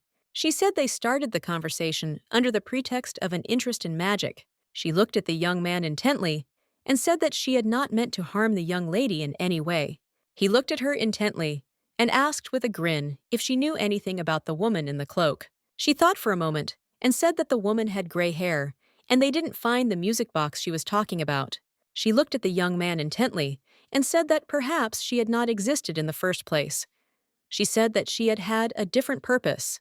Caleb sighed heavily and said that he would certainly convey their entire conversation to the Marquise. He thought for a moment as he knew that Elijah was the name of the Marquise' biological mother. He wondered if Marcel wanted to show that she was now in the capital. He didn't understand what she was thinking and wondered if she had another goal in mind. The lady looked intently at the young man and said that she also wanted to know something. He looked at her in surprise, but with a grin said that she could ask him questions. She frowned for a moment and asked if it was true that the Count had died. Caleb sighed heavily and said that, unfortunately, it was true. She was shocked as she understood that this meant that the Count had been killed. He looked at her intently and asked with a smirk if she was really thinking about revenge now. She looked at the young man intently and said that she had never thought about it. She looked at him with a smile and said that she was just sorry that she couldn't kill him. Caleb in turn was taken aback, as he did not expect to hear something like this. He looked at her excitedly and asked what she was talking about now. The young lady sighed heavily and said that the Count was a very stern man, and for him the concept of family did not exist. She said with fury and coldness in her voice that the Count was just trash, and she in turn was afraid that he might go back home. She looked closely at the young man and with a joyful smile on her face thanked him for killing the Count. He looked at her with a smile, and now he understood what the Marquis meant when he said that there was no need to worry about her, as she was very similar to the forest. She looked at the young man in surprise and asked what he was talking about. Some time later, the young lady and her husband were leisurely riding back on horseback. He looked at her closely and asked with a smile if she was comfortable. The Marquise smiled and told her husband that everything was fine and she was comfortable. She looked at him in surprise and asked with a smile if he didn't need to hunt now. The Marquis looked at his wife with a radiant smile and said that he had already caught what he wanted. She turned her gaze away from him and said with sadness in her voice that it seemed he had already caught his prey. The Marquis was taken aback, not knowing what to answer, but a moment later he said that it was so. He was surprised and did not understand why her face had changed so much. The young lady knew that it was normal, but she wondered why she was so irritated. Then it seemed to her that after returning to the past, she became more emotional. She looked closely at her husband and asked with a smile what he had caught. He smiled and said that it was a secret, because he wanted to make a surprise for her. She said with a smile that everything was correct, because it was such a tradition to dedicate the catch to the beloved. He looked at her intently and said that she too wanted to catch a deer for him. He asked if that was true. Goyo S said that it was just an accident since the deer just fell on the grass. Marquis looked at her with a smile and said that an accident is also not bad. She looked at him in surprise and asked if it was true. The young lady thought for a moment about what had happened. A moment later, she looked into the distance and saw a magnificent beauty. She was struck by the beauty of the forest. For a moment she thought about it, as she knew that only recently she had thought about what she had forgotten at this competition. Everything infuriated her, but now she was glad that she was here. She looked closely at her husband and wondered if this was all because of him. The Marquis looked closely at his wife and said with a smile that she was a good girl. She smiled because she was pleased that he praised her. She said with a smile that he was also a good boy. The young lady froze in place in shock. She heard everyone behind her whispering. They were also shocked and did not understand who could have done this. The Marquise looked closely at her husband and asked in bewilderment if it was really him. The Marquis smiled and said that it was exactly so. He smiled a beaming smile and said that he had caught a sea animal for her. She looked at him with bewilderment and thanked him. Ansi looked at his wife and said with a smile that he was not very handsome. Ansi said that he knew that this was not what she expected, so he prepared something else for her. The young lady looked at her husband in bewilderment, but a moment later, she saw a beautiful rabbit in his arms. She was surprised because she didn't expect to see something like that. She came closer to him and asked if he really wanted to make a scarf out of it. The Marquis was shocked. He looked at her intently and asked if she really thought that of him. The young lady took the rabbit into her arms with a smile on her face and said that she was joking. The Marquis sighed heavily and said that it was not funny at all. She said that it was very similar to his jokes. He looked at her in surprise and asked if his jokes were also so unfunny. The young lady just laughed. Sometime later in the mansion, the Marquis read the letter. He was shocked because it said that Rubier forgives him. The Marquis looked at his assistant in surprise and asked what this meant. The young man looked at his master and asked if this could mean that Marcel had ended up in Rubier. He said that it could be that she had incited Emilia. Ansi sighed heavily and said that he noticed that Emilia was acting suspiciously. Caleb said that after that, Emily was found dead in the carriage, and the cause of death was a heart attack. The Marquis sighed heavily and said that this was not so. The attack happened because of black magic, and he felt a faint trace of magic. He was a little puzzled because he knew Emily didn't have magic. He said that it meant that it was someone who had very good abilities. Caleb looked at the gentleman sharply and said that this meant she was targeting Goyo. Ansi looked closely at the assistant and asked what was wrong with Rubier. Caleb sighed heavily and said that everything was unchanged. The Marquis said that everyone knew perfectly well that the Duke didn't care about his eldest daughter. He said that they needed to make sure that the Marquise was perceived only as Betelgeuse. Caleb looked at the gentleman intently and asked if Marcel was in cahoots with the Duke. The Marquis looked closely at his subordinate and said that he did not think so since the Duke would not act so rashly. The Marquis told Caleb to check who Emily had been in contact with and where she had gone. Caleb bowed and told his master that they were already working on it. He looked closely at the gentleman and told him not to worry, since no one would know about it, and they had already collected enough evidence anyway. The Marquis looked closely at his subordinate and said that he could go now. The Marquis stood frozen in place as darkness began to envelop him.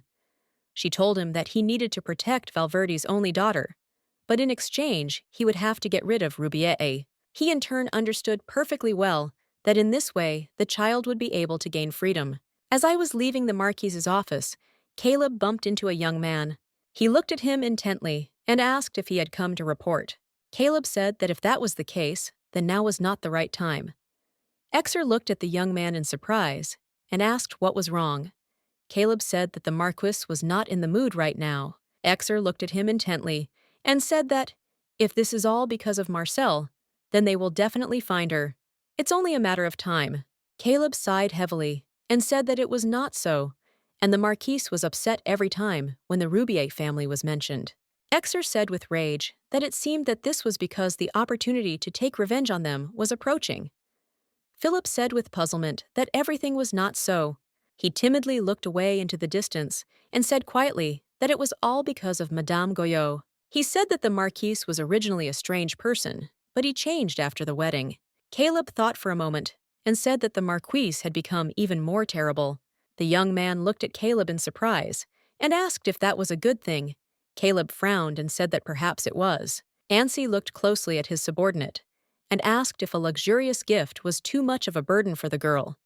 The young man looked at his master in surprise and asked what he was talking about.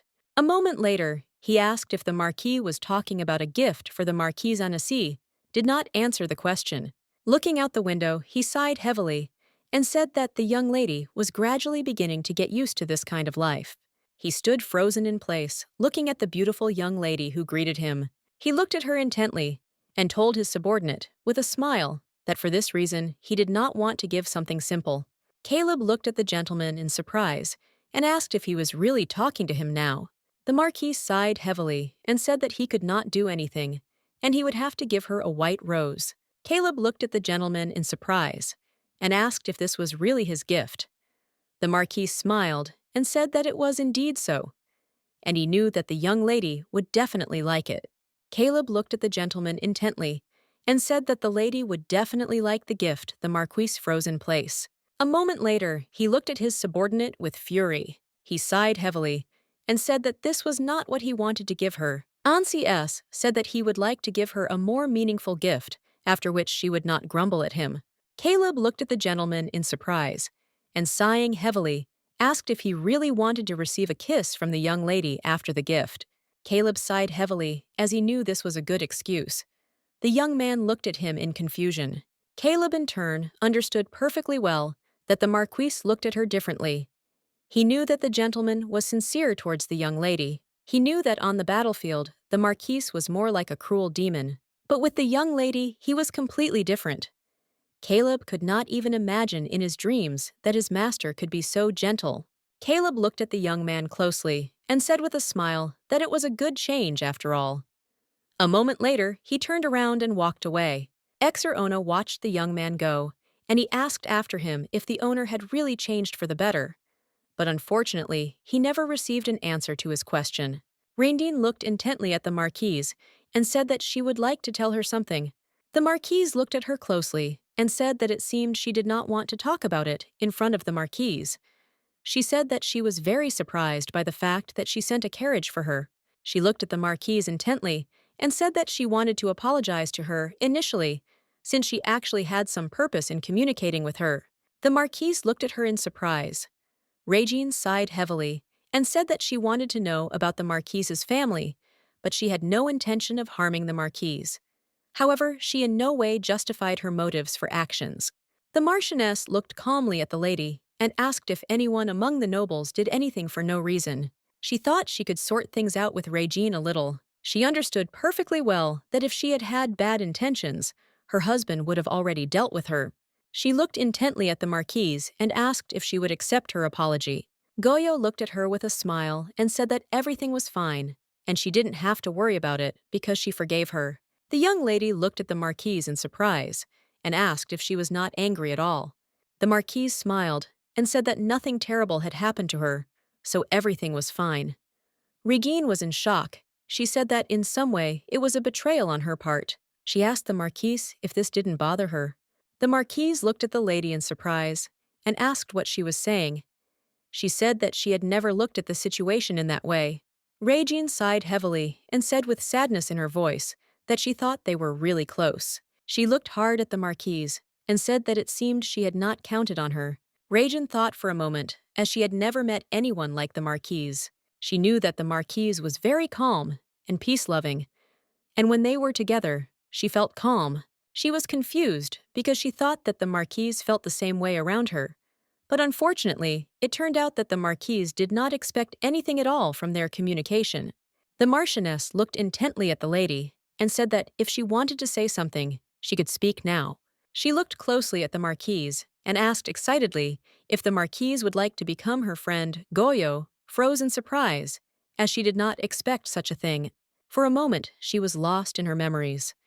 She remembered how Rerio, with a radiant smile, looked at her and said that they were friends forever. She knew that he was her only friend with whom they started a relationship and got married, but she understood perfectly well that all those words were empty promises. The young lady felt sad for a moment as she was now indifferent to these words. She looked closely at the lady and said that she was a fairly ordinary person. She looked at her intently and said that if she communicated with her, she would not get any benefit from it. Regency froze looking at the Marquise, as she did not expect to hear anything like this from her. The Marchioness smiled softly and said that the young lady should think about her decisions before making friends. The young lady froze for a moment. She did not know what to answer, but collecting her thoughts, she said that she was not looking for any benefit at all. She looked intently at the Marquise and timidly said that all she wanted was to talk to her over a cup of tea. Regine said that she asked the Marquise for forgiveness because she wanted to get her consent to be friends. She looked intently at the Marquise and asked if she was against their friendship. The young lady hesitated, not knowing what to answer, as she was very hurt by the past betrayal. Regine O turned her gaze away from the Marquise and said that if she didn't want to, she could refuse. She looked intently at the Marquise and said that in that case, she would return alone and would no longer be friends with anyone. Goyo thought for a moment, because looking at the lady reminded her of her husband, since he had spoken such words to her. The Marquise, in turn, understood perfectly well that they were not yet sufficiently acquainted, and besides, she did not know whether this friendship would be beneficial for her. She understood perfectly well that the Marquise would soon abandon her, since there was less than a year left before he would kill her and get rid of Rubies. She understood perfectly well that this friendship would not harm her in any way. She looked at the lady with a smile and agreed with her and said that they would still see each other. Regine was shocked, as she did not expect the Marquise to agree so quickly. The Marquise said with a smile that she did not want to be alone in the mansion all the time. The lady looked closely at the Marquise and thanked her, and she also asked if the Marquise would allow her to be a little impudent. The Marquise looked at the lady in bewilderment. She looked intently at the Marquise, and with a radiant smile said that the Marquise could call her by name and speak informally to her. She looked at her and timidly asked if the Marquise could do it. Goyo in turn looked intently at the lady and thought. A moment later, she looked at the lady with a beaming smile and said that she could do it and called her by name. Goyo looked closely at her husband and said with a smile that she and Madame Regine were now friends. She smiled and said that she did not know if it was right to call their relationship friendship. The Marquis smiled and said that if they were so close, then it was friendship. He looked at her intently and said with a smile that she had communicated a lot with Madame. The young lady thought for a moment and looking at her husband asked if he had any friends. He was shocked by such a question and a moment later said that for some reason this question hurt him. She looked at him in surprise and asked if he really didn't have any friends. Goyo was a little surprised since he communicated well with many people. The Marquis thought for a moment and said that he communicates with many people, but they are not friends. He looked intently at the young lady and said that his wife was more important to him. The young lady, in turn, was very confused, as she did not expect to hear such a thing. But a moment later, she said that she understood him. He smiled and asked if she wanted to know anything else. The young lady thought for a moment, and with a sly grin said that she didn't even know what to ask. He looked at her with bewilderment as her grin embarrassed him. She looked closely at her husband and said that the owner of the LMS family would soon change. The Marquis looked closely at his wife and said that he had also heard about it. He smiled and said that there were a lot of rumors about this. He looked at her with a sly grin and asked if she really considered such a man handsome. The young lady, without hesitation, said that he did. The Marquis was shocked. He froze looking at his wife. He looked at her intently and said that he was not talking about himself, but about his brother, Madame. The young lady looked intently at her husband and said with a smile that he was handsome like her friend. The Marquis froze in shock and did not answer, and the young lady in turn only laughed. Some time later, the Marquis provided his wife with sketches of outfits. He said that she could choose what she liked. She looked at him in surprise and said that she already had enough outfits. The Marquis looked intently at his wife and said that there would soon be a ball in honor of the hunting competition. He said that her outfit should match his clothes. The young lady was taken aback, as she had completely forgotten about this. She looked at her husband closely and asked if she had to go there. He said that if she didn't want to, she didn't have to go. He said that, however, he couldn't help but go, because he had won first place in the competition, and for that, he needed a partner. The young lady realized that she couldn't get out of it. She looked closely at her husband and said that she did not need a new dress, as she did not want to stand out too much. He looked at her closely and said with a smile that everyone says that the more delicious food a person eats, the better his taste buds become. He smiled and said that it seemed that she was not yet accustomed to luxury. Ansi said that from now on, all the food and clothes would be better than she had before. He said that he wanted to see her in something that she would really like. She looked at him intently and said that there was no need for him to waste money. He smiled and said that it was not a waste of money. This is how they were reviving the economy of their country. The young lady sighed heavily. She said that there was no way she could convince him otherwise. The young lady opened the catalog a couple of days later and froze as there were so many beautiful options. The Marquis said that he had already paid for each dress model and he did not want to see these outfits on others. The young lady was shocked and did not expect that he would buy all the outfits. She looked at him in surprise and asked why he spent money on a design of dresses that she would not even wear. He looked at her with a smile and said that these were not just models. A moment later, he used his magic and exquisite outfits rained down on the young lady. She was shocked because she did not expect such a thing. He looked closely at his wife and said with a smile that it would be better for her to try everything on himself so that she could decide which outfit suited her best. Goyo sighed heavily. She knew that she couldn't convince him otherwise, since he had already done everything. She looked at him intently and said that it was his money, and he knew better how to manage it. He smiled and thanked her for permission. She looked closely at one of the outfits and said that she really liked it. The Marquis looked closely at the outfit and froze in place. He looked at his wife in surprise and asked if it wouldn't be cold in it. He said there were other options. The young lady looked sideways at her husband and asked what was wrong with that, as she would be taking revenge. The Marquis thought for a moment, but still. A few minutes later, he agreed and said that she could try it on. The young lady thanked him with a smile. Sometime later, the young lady was resplendent in an exquisite outfit. The Marquis looked closely at his wife and said with a smile that she was beautiful in whatever she wore. The young lady looked at her husband in surprise, as she did not expect to hear such a thing from him. But a moment later, she thanked him for his kind words. She looked closely in the mirror, enjoying the apparatus, but still said that she felt she needed to work on her posture. He looked at her in surprise, as he did not expect to hear something like this. He looked at his wife in bewilderment and asked if his praise did not seem sincere to her. Ansi slowly approached his wife from behind, and with a sly smile said that it seemed that she was still missing the necklace. The young lady froze in place as she did not expect his approach. She looked timidly at her husband and said that she was not sure that it was needed there. He smiled and said that she did not need to worry about such things, since they would find what she needed. She looked away from him and asked if he hadn't heard how sincere her words were. The Marquis was taken aback and froze in place, as he didn't expect to hear such a thing. She looked at him in surprise and asked if he really thought she looked like a fool. He laughed, looking sincerely at his wife.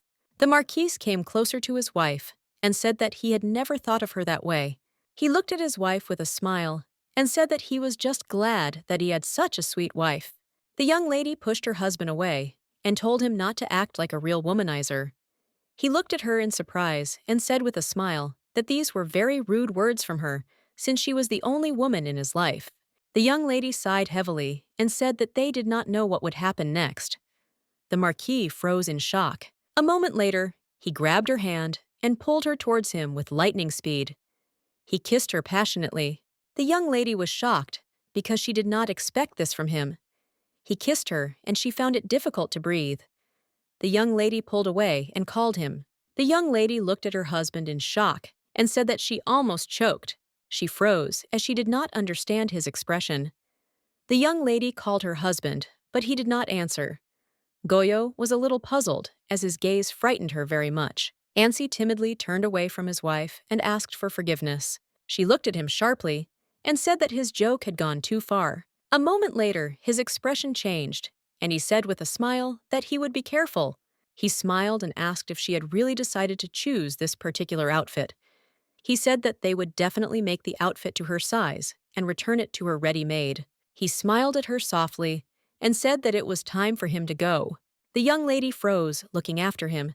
She did not understand what had suddenly come over him. Ansi was in shock and did not understand what was happening to him since he was suddenly overwhelmed by emotions. He was puzzled because as he had always controlled his emotions in the presence of his wife, he simply did not want to hear any words of refusal or submission coming from her lips. He was furious because this really wasn't like him. Regan sighed heavily, and looking at the Marquise said that no one had taken her. She was puzzled because she had done well in the hunting competition. She looked at the Marquise intently and asked if she had a place for her. The young lady from the air and said to her friend that unfortunately she could not interfere in these matters. She looked at her friend and asked, didn't she herself say that she did not need anything from her? Regan looked at the Marquise with a puzzled look and said that she could take the entrance exam herself. She just wanted to get a place on the exam. The Marquise with a smile apologized to her friend and said that she could not promise anything. She sighed heavily and said that it was very merciless of the Marquise. The Marquise will put her on notice, looked at her, and asked why she came today. She said that she would like to warn her in advance. She looked closely at the Marquise and said that in honor of the hunting competition, a ball would be held by the imperial family, and there Alt and Rubier would announce their engagement. The Marquise sighed heavily and said that the time had already come for this. The young lady in turn was a little puzzled as she thought that she would never meet her sister and ex-husband again. She was puzzled as she did not expect at all that they would be able to meet so soon. She looked closely at her friend with a smile on her face. Regine understood perfectly well that the Marquise was very good at hiding her emotions. Now it seemed to her that the Marquise was hiding something from her. She looked closely at the Marquise and wondered if the day would ever come when she could trust anyone. She looked at the young lady intently, for she knew that she would never be that person for her. The madam looked at the young man and called him. Ansi looked at Chloe with bewilderment. Chloe looked at him intently and asked if he liked the way she looked. Chloe said, looking at the young man so that he would listen to her more attentively. She said that the more he does not have, the more he wants to seem more luxurious. And since such people do not want to be looked down on. But this child is beautiful. She looked at him closely and said that she thought a red dress would suit her. But strangely enough, she began to wear more and more ordinary everyday clothes. Chloe came closer to him and said that she would tell him again.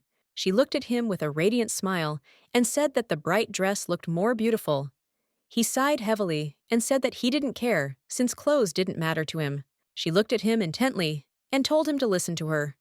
She said that one can be born completely, but be absolutely empty inside. She asked the young man if he didn't think that she should at least dress nicely.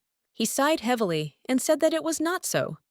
Chloe smiled and said that he was right, but still he would soon fall in love with luxury too. She looked at him closely and said that in the end he would look for love. She said with a smile that there was nothing more beautiful than love, but still she didn't know if he could ever love. The Marquis in turn looked intently at his sleeping wife. He understood perfectly well that she was very beautiful. Ansi knew that a red dress would definitely suit her. He sighed heavily and said that he still really liked the color red. The young lady looked at her husband in surprise and asked if he really wanted a different dress. He looked at her with a smile and said that it was not so and everything was fine. She said with a smile that it seemed that with his purchases, he had already improved the country's economy sufficiently. She smiled and said that she thought that was enough. Ansi looked closely at his wife because he did not think that his wife could refuse him. Goyo looked at her husband with bewilderment because he worried her a little. She excitedly asked her husband what had happened. He looked at her with a smile and said that the green dress suited her white skin very well. He said that, although he liked the color, red-green was also not bad. The young lady looked at him with bewilderment, but thanked him nonetheless. He sighed heavily, and looking at his wife, said that unfortunately, he still had things to do, so he had to go. The young lady looked closely at her husband and agreed with him. She was a little puzzled by his change of mood. She looked closely after him, because she saw that he was worried about something. The young lady glanced sideways at the Viscount and asked if he knew what had happened to the Marquise. She asked anxiously if the problem was in the dress. The Viscount smiled and said that it was not so. The Viscount looked closely at the young lady and said with a smile that he thought it was all because she was very beautiful. The young lady looked at the Viscount with embarrassment. A moment later, she said he was lying, puffing out her sweet and beautiful cheeks. She said it seemed the Marquise had told him what was the matter. The Viscount looked at his lady in surprise and asked what she was talking about. He shouted that the Marquise had told him nothing. The Viscount looked closely at his master as he saw that he was worried about something. Caleb looked at the gentleman sharply and said that he could simply ask the young lady to change into another dress. The Marquise, puzzled, said that the main thing was that the young lady liked it, and the rest was not important. The Viscount sighed heavily as he saw that the Marquise had taken up his own again. He said that he understood the gentleman. He looked closely at the Marquis and said that it seemed that he did not care at all about the fact that his wife would be dressed. The Marquise looked at his subordinate with fury and said that he could cut his bonuses. Caleb was shocked. Looking at the master, he asked why he immediately dumped everything on him.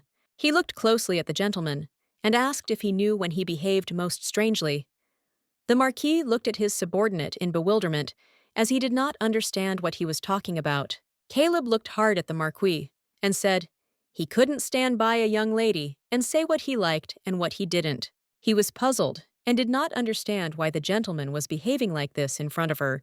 Caleb looked at the gentleman intently and shouted that he, as a butler, was simply bursting with the situation. He looked intently at the Marquis and said that in any case, if the Marquise did not say it, then he would do it himself, since he did not understand why the Marquis simply could not confess his feelings to Ursha. He looked intently at the gentleman and said that the young lady must definitely know about her husband's true feelings.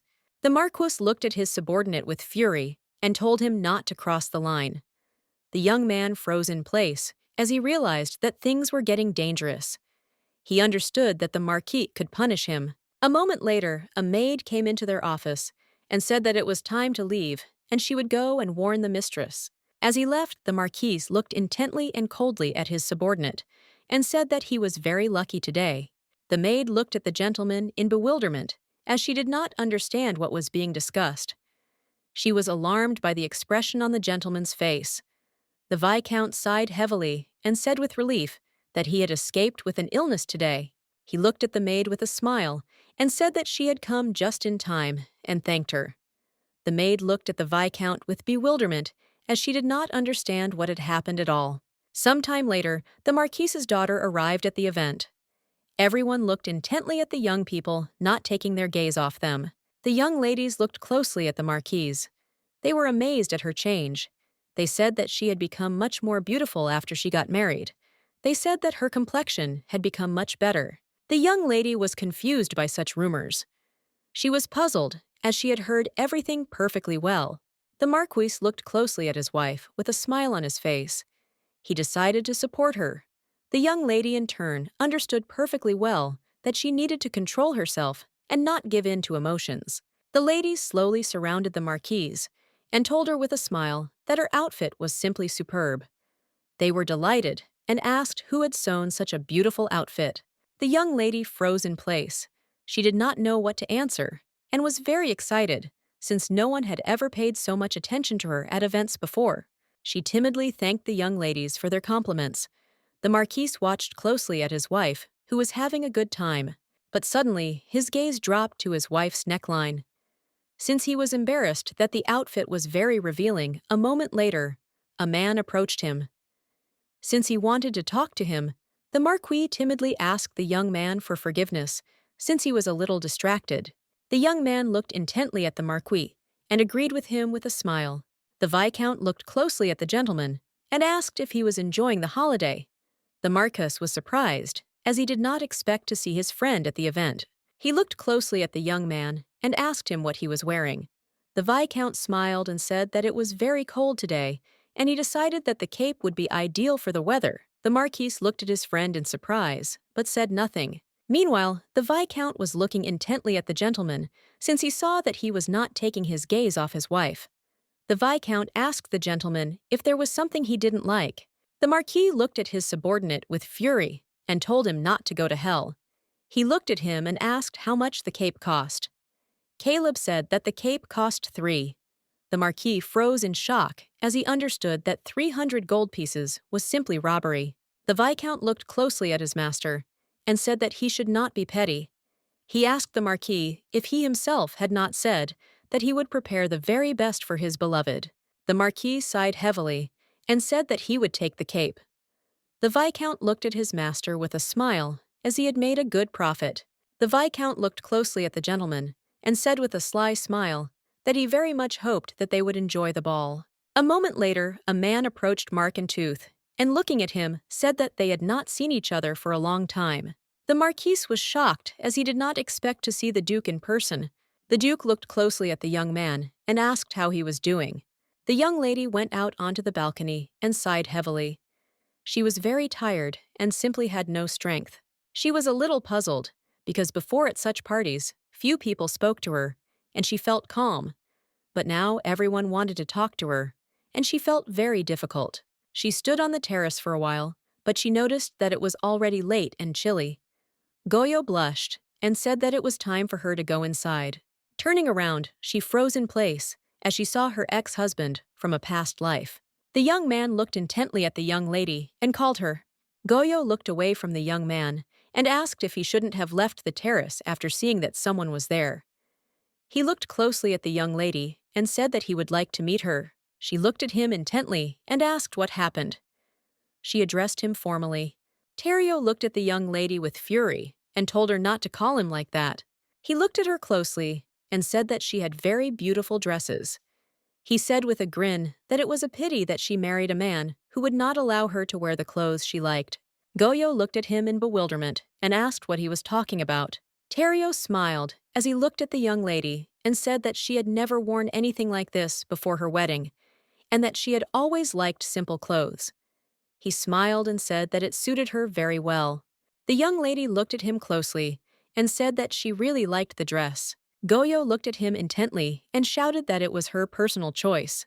The young man looked at her in surprise and asked what she was talking about. Without taking his eyes off her, he asked if she had chosen this outfit herself. The young lady said it was, and she liked it very much. He was in shock and screamed that he just couldn't believe it. But a moment later, he grabbed his head, as it was hurting him badly. The young lady was frightened for a moment and looked at him intently.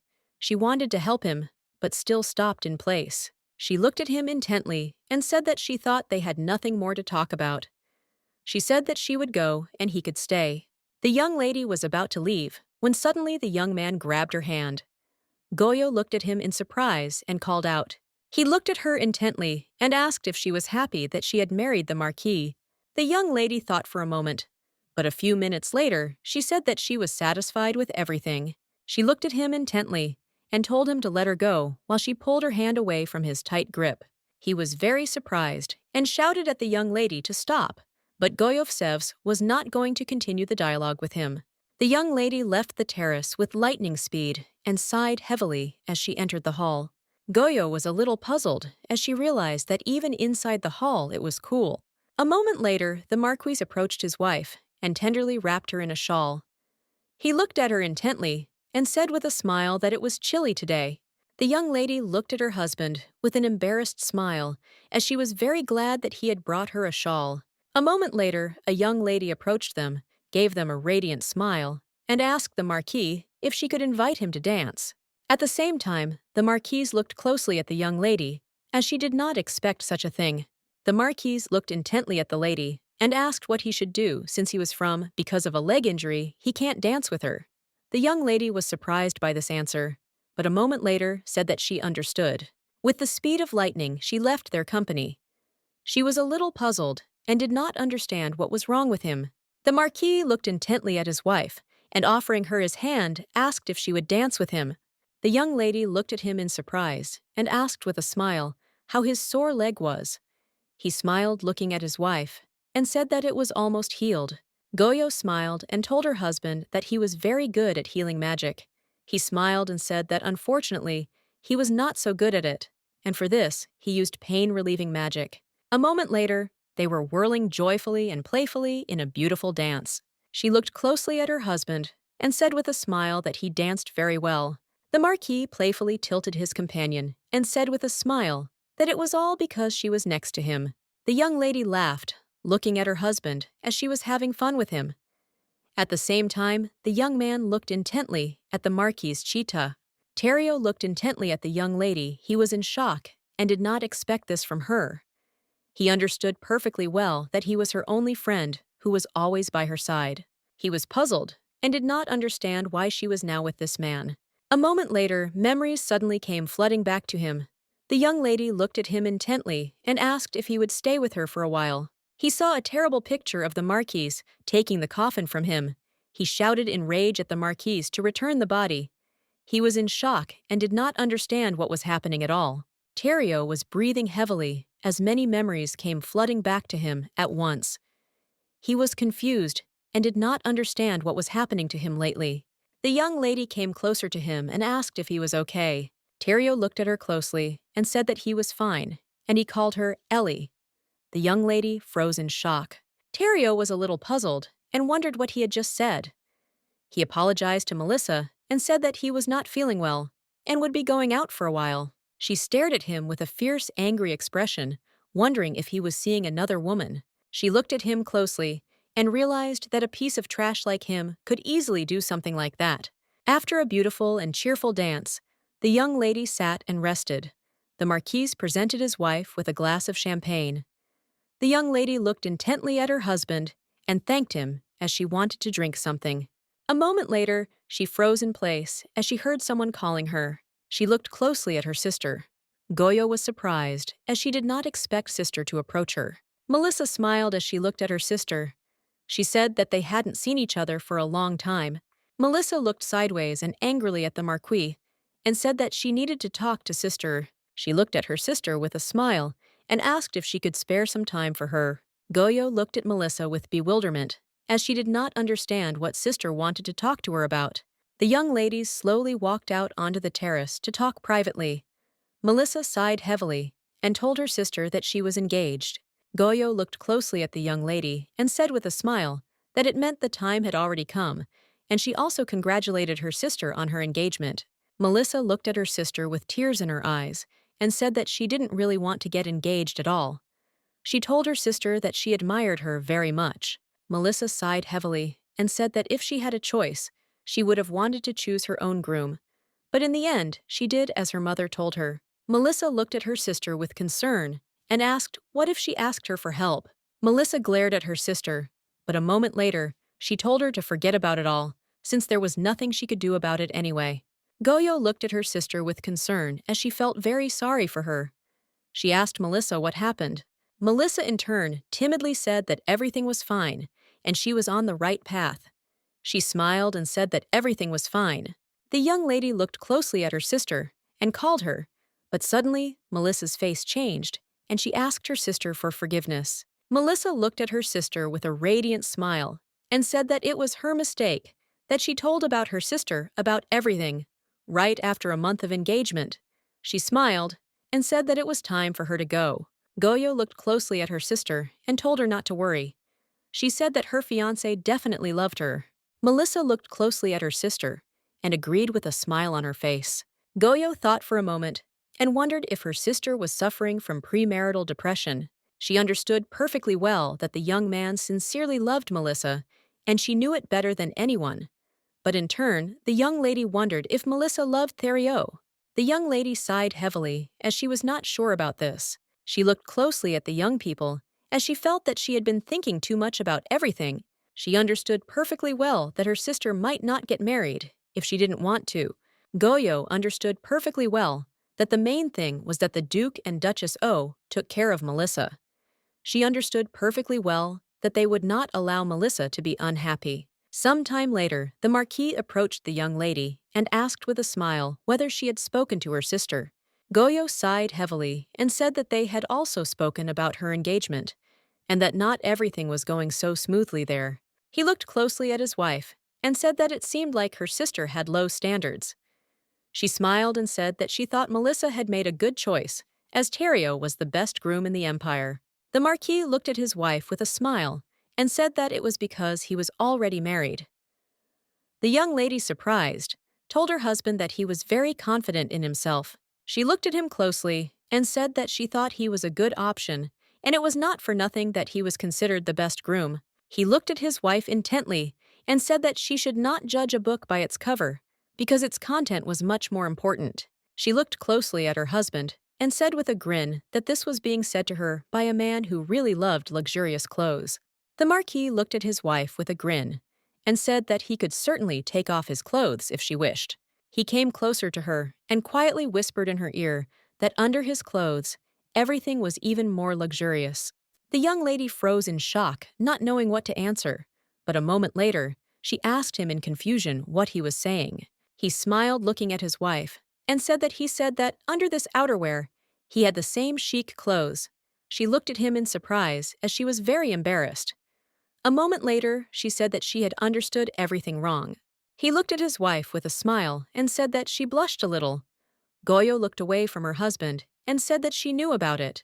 He looked at her intently and asked with a smile why she was so cute. Goyo looked at her husband in bewilderment and asked what he was talking about. A moment later, the Marquis tenderly kissed his wife in front of everyone, and Goyo reciprocated. Everyone looked at the Marquis family with surprise and intently. Since they did not expect this from the newlyweds, they whispered and said that it seemed that harmony reigned in their family. The young lady looked at her husband with embarrassment and said that people were looking at them. She was shocked, as he has always attracted attention. The Marquis smiled and said that he really liked her confused expression. He looked at her with a smile and said that he was very sorry that this moment did not last longer. A moment later, they heard some noise behind them and turned around excitedly. Everyone looked intently at the Empress, who had just attended the event. It looked at the Empress, and since Tario and Melissa were next to her, the Empress looked at everyone present with a smile and said that they had good news for everyone present. Goyo looked away from them, as she did not want to look at this at all. The Marquis, in turn, looked sideways at his wife as he noticed her expression. But a moment later, he looked at her with a smile and tenderly took her hand. The young lady, in turn, looked at her husband with a smile. She was very glad that he supported her. She in turn wondered, before she got into the past, whether he treated Melissa as well as her. She sighed heavily because she knew that this was a very stupid question, because she knew what really happened, because in 6 months he would kill the entire Rubaiyat family. The young lady, in turn, strolled leisurely through the garden and enjoyed the beautiful flowers. Regine approached the young lady and said with a smile that it was a very beautiful garden. The young lady looked at her friend in surprise, as she did not expect to see her at all. She looked at her with a smile and asked why she came without saying a word. Regine said with a smile that she came for an interview with the Knights of Betelgeuse. She smiled and told the Marquise that she had decided to come to her for a short while, and she also asked the Marquise if she would mind if she became a vassal of the Marquise's family. The Marquise smiled and said that she was not at all against it, and that she would even be glad. Regina looked at the Marquise with a smile and thanked her, and also asked her to wish her success. The maid looked at her mistress with a smile and asked her if she thought she would be knighted. The Marquise thought for a moment and said that she didn't even know if she would be able to become a knight of their family. Goyo looked at her friend intently and asked if she thought the verdict would be positive. Regine looked at the Marquise intently and said that few people would be able to refuse such a capable person like her. The Marquise laughed. She looked at her friend with a smile and said that that was very good. Then the Marquise told her friend that she wanted to ask her about something. The Marquise smiled and said that her husband's birthday was just around the corner. She sighed heavily and said that unfortunately, she didn't know what gift to choose for him. Regan looked at her friend thoughtfully and said that it was not such an easy task, since it was very difficult to surprise the Marquise with anything. She said that in fact she had never given gifts to men except for her brother. A moment later, she looked sharply at her friend and said that it was a very good idea, and they could ask her brother. She smiled and said that he had just arrived at the mansion today. She understood that her brother could help them very well and ease the situation. After some time, the Marquis, looking intently at his wife, asked if he could come in. The young lady looked at her husband in surprise, as she did not expect to see him. She puzzledly told her husband that he was very early today. Goyo P looked at her husband and said that they decided to go to Eliam's mansion, since she would like to meet Ellie. The Marquis looked at his wife with surprise and caution, and asked what she was talking about. He looked closely at his wife and asked her what she wanted to talk about with Elle. He was very puzzled since his wife was going to meet another man, and she was also talking about it openly. The young lady, in turn, was taken aback, not knowing what to answer. She could not tell him that she was going to him to ask what the best gift would be to buy for her husband. She looked at her husband with a radiant smile and said that she would just like to see him. Goyo knew that she could not tell him more, as she would have revealed her surprise to him. Rajan looked at the Marquis intently and told him with a smile not to worry about anything. She said that she would definitely return his wife to him by the evening. The Marquis, in turn, looked angrily at the young lady. He said with fury that he would send a carriage for them so that they could travel in it. Regan, with a smile, said that he did not need to worry so much at all, since they themselves could have provided their own carriage. He looked at her sharply and said that this would not do, as he wanted to make sure that he would not be dining alone. She looked at him closely and said with a smirk that he seemed to feel lonely a lot. The young lady looked at her husband intently and said that her friend was joking, and he should not fall for such things. The Marquis froze in shock, looked intently at his wife, and asked what she was talking about. The young lady smiled, looking at her husband, and said that she would return soon. He was perplexed, since he did not expect such a thing from his wife. He looked closely after his wife, who was leaving the estate in a hurry. Caleb looked at his master closely and asked if he wanted to confess to her. Yet the Marquis sighed heavily and said that he did not love her. He wondered what the reason for love was. He said that he did not have one. The Marquis sighed heavily and said sheepishly that it seemed possible to fall in love without a reason. The Marquis froze in shock. He told himself that this couldn't be, and he didn't love her. He was confused and didn't understand what was wrong with him. The Viscount, in turn, looked intently at the gentleman and sighed heavily, since he was simply a fool, and could not even admit to himself that he loved her. Rajan looked at the Marquise intently and asked her in a puzzled tone what she was thinking about. The young lady was taken aback and said with a smile on her face that she was not thinking about anything. She sighed heavily and said that it seemed like her husband looked a little strange. She said she was wondering what was wrong, because she was very worried about him, and she didn't understand why he was suddenly so upset. Rajan looked at her friend intently and asked if she really didn't understand. The Marquise looked at her friend in surprise, as she didn't understand what was going on. Rajan looked intently at the Marquis and said that the Marquise was jealous of her towards El Goyo Z, froze in shock, as she did not expect to hear such a thing. Rajan looked at her friend with a smile and said that it was all because the Marquis loved her very much. Goyo looked intently at her friend and said that this was definitely not the case. The Marquise understood perfectly well that he could not think of such a thing. She knew he was just playing the role of a good husband. The lady looked at the Marquise and asked with a smile how the dance evening had gone. She said that she had heard that Alta O had been announced to be engaged.